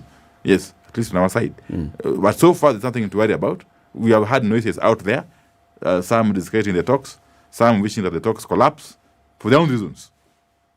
For instance, I'm sure there are people out there who are not comfortable with creating the office of Prime Minister or Prime Cabinet Secretary because it will water down the influence of the office of the Deputy President. Okay? That's not our business. That's not our concern. But why do we need to create? Why do we need to entrench that office? It's a cabinet secretary position. I always argue that a president is allowed to pick cabinet secretaries. There's a minimum and a maximum that's set by the Constitution. He can name his departments however he wants to name those departments. If he wants to name one minister, the Minister for CT Affairs, and the other the Minister for Ugunja Affairs, he can name them. That's true. As long as he's not, saying that this one will only focus on Ugunja. That's a national issue. So if President decides to call one cabinet minister Prime Cabinet Secretary, and the roles are clear, they're not usurping the roles of a president or the roles of... Where is the issue? Where do we need to entrench that? I think in addition to, of course, to creating inclusivity, there's also the need, again, for coherence in government. So this office ordinarily would be in a position to coordinate the affairs and functions of government. Okay? Any president, even if it was me, would want such a person who would help me coordinate the affairs of government. But the deputy president is essentially principal assistant to the president. Yes. So he doesn't have the that to do all that. He's somebody who does jobs assigned to him by the president. Okay? Why do we need to create an office to do that? The president can decide to create that. If a president feels that he wants to coordinate the government, let him do it. It has been tried If before. a president decides that he wants to create a Matiang'i to do it, it has been done. It has been tried if before. now a president decides that it's Moses Kuria who's going to do it, let him do it. Why do we have to create this and entrench it in any... If we haven't entrenched the Minister for Defense, well, we have in a way, because you have said that there shall be a Minister for Defense who shall sit in the National Security Council and the others. Why have we have not entrenched the Minister for Agriculture? It has been tried before, and you see with different results, like Matiang'i case. Yeah, Matiang'i could have been a charismatic guy and so on and so forth, and therefore commanding respect of colleagues in cabinet. It's not very easy to get that kind of persons who, on paper, all cabinet ministers are the same. Yeah, they are actually cool. Yeah. To elevate one of them to be prefect of the others surely comes with difficulties. So you rather have this in law so that they know from day one that there will be such a person. Yeah, such a person coordinating the affairs of their ministries. Instead of thinking that this is the teacher's pet. Yeah. Yes, this is It's big problems, yes. And now you see, even us, by the way, as the MU, we had proposed the position of chief cabinet secretary.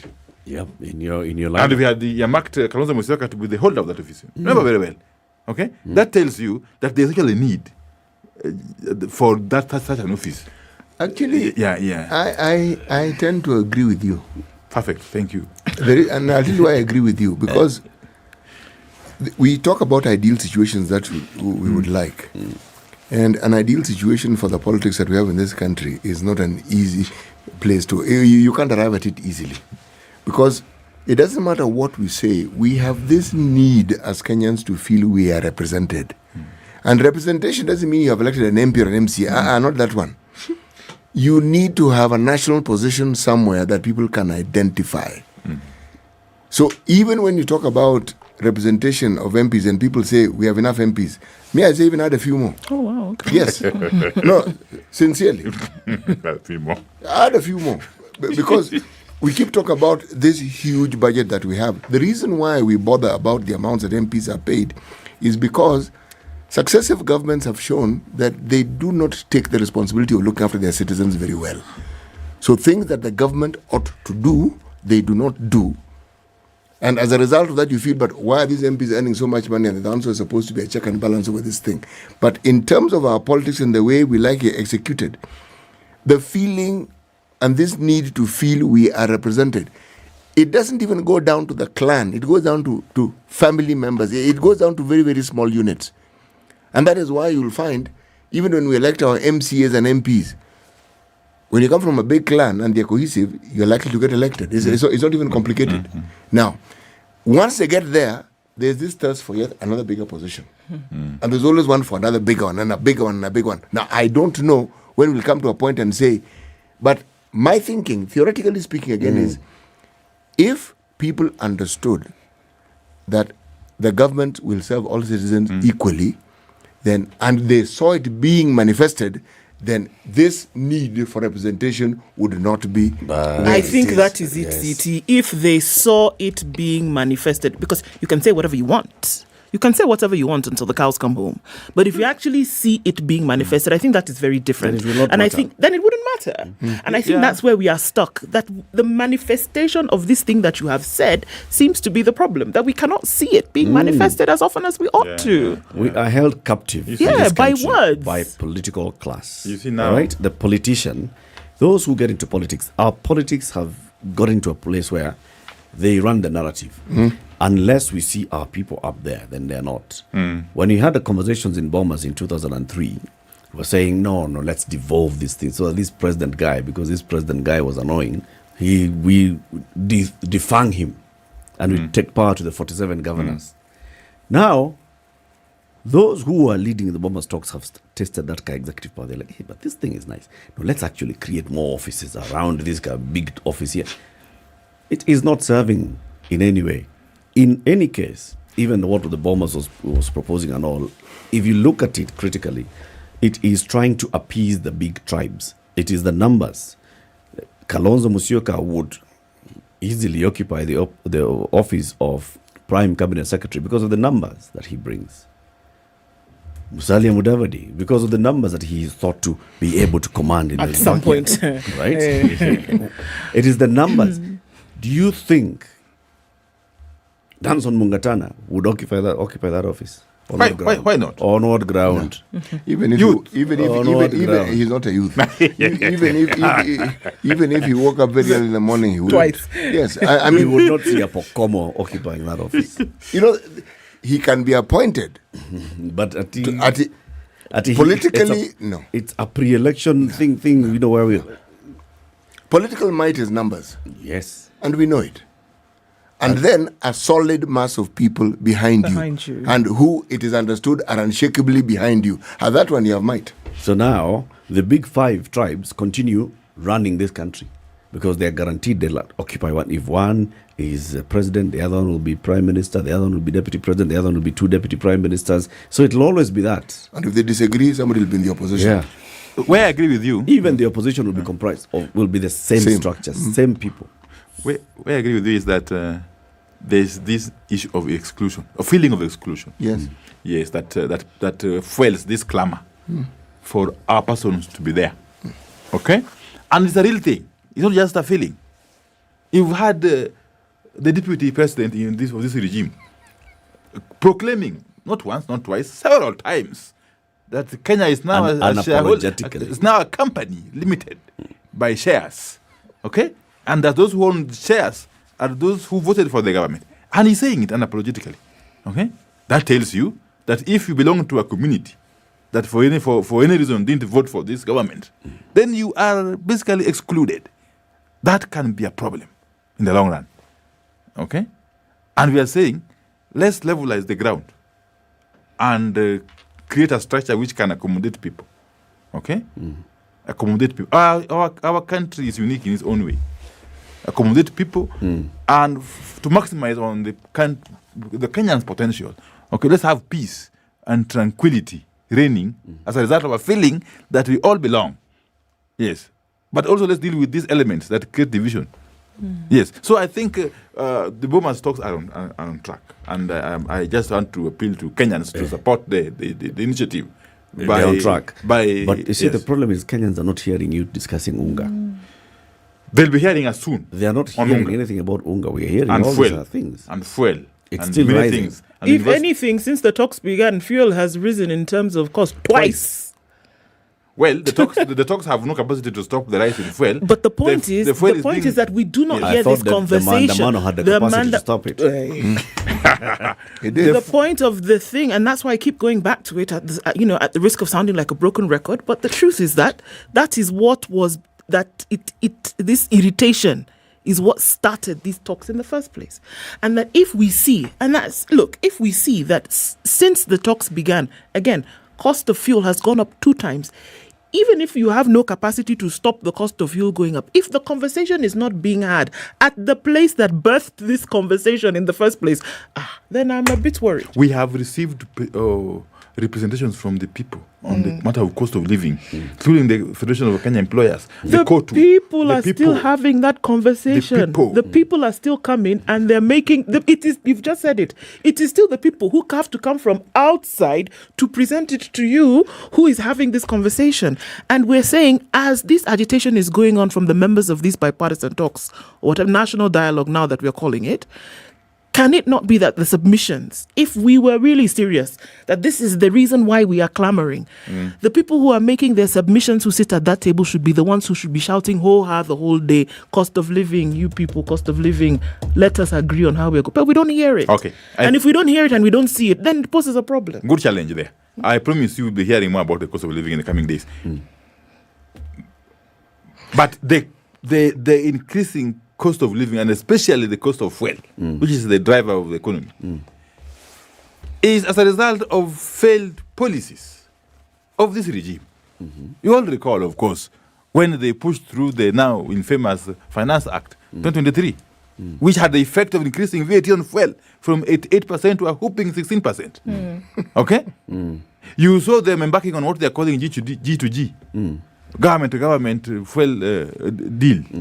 that now the government went into some deal with some Arabs, I think in Dubai, that now they'll be paying for fuel in Kenya shillings. Saudi Arabia. Whatever. Yes. They'll pay for fuel in Kenya shillings, and now there'll be no pressure on the dollar. What have you seen instead? The fuel prices have continued to skyrocket. The dollar has continued, okay, to strengthen against the shilling at an alarming rate. In fact, we have reached a historic high, I think, of 155 shillings per dollar. There's no knowing where it will stop. So these are symptoms or signs or effects of failed and or failing policies of a government in power. Yes. Let's theorize a little bit, shall we? if Azimio were in power, what would they have done different? You know, that is now hypothetical. That's what I said. Let's theorize. I'm theorizing. I mean, the beauty of theory, it doesn't have boundaries. It is not hypothetical. It would be hypothetical if we were saying that, what's the other coalition called? If it were in power. Kenya Kwanza. Not the other one. The third one. Third Alliance. Third Alliance. No, not those ones. There's another one. Those ones. Say, if Third Way Alliance were in power, now we'd be theorizing. Azimio has seats in all levels of government, national and county. You know, what would Azimio have? Okay, I'll say the truth. Oh, yeah. You know, yes, we had said from the very beginning as Azimio that first and foremost we shall bring sanity in the management of public affairs. Okay? And that we shall cut our cloth according to our size. We shall do a budget that is backed by revenue. The reality of revenue that we have collection. Here. So Azimio budget would have been 2 trillion. Because I can't say a figure. We collected 2 trillion. It would have been a budget that, of course, you can still borrow money. Yes, but that borrowing must be for development. Really. Yeah, that's form part of budget. Okay? That we will deal head on with the matter of corruption, which is the single largest threat to our national unity and stability. So I think we would have done much more than this. And in the process, we would have had the goodwill of investors to come in and pump in money, inject capital in the country, and create employment opportunities. And the economy would grow. City. So bei ya mafuta sahi and sasa ingeshuka would have been 100. Perhaps 100 and 120. That's why I said let's theorize.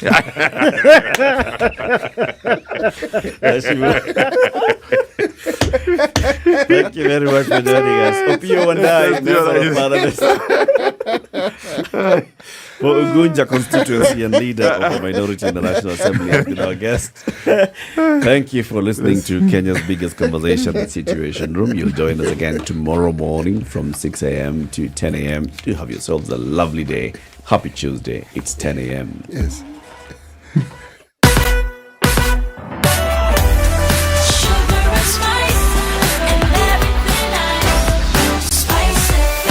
Spice up your life.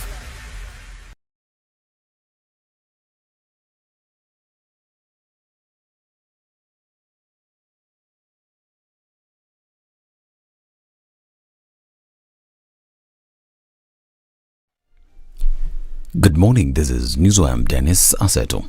Deputy President Rigathi Gachagua has officially opened the thematic Mashujaa Day celebrations week in Kericho County ahead of the Mashujaa Day celebrations themed University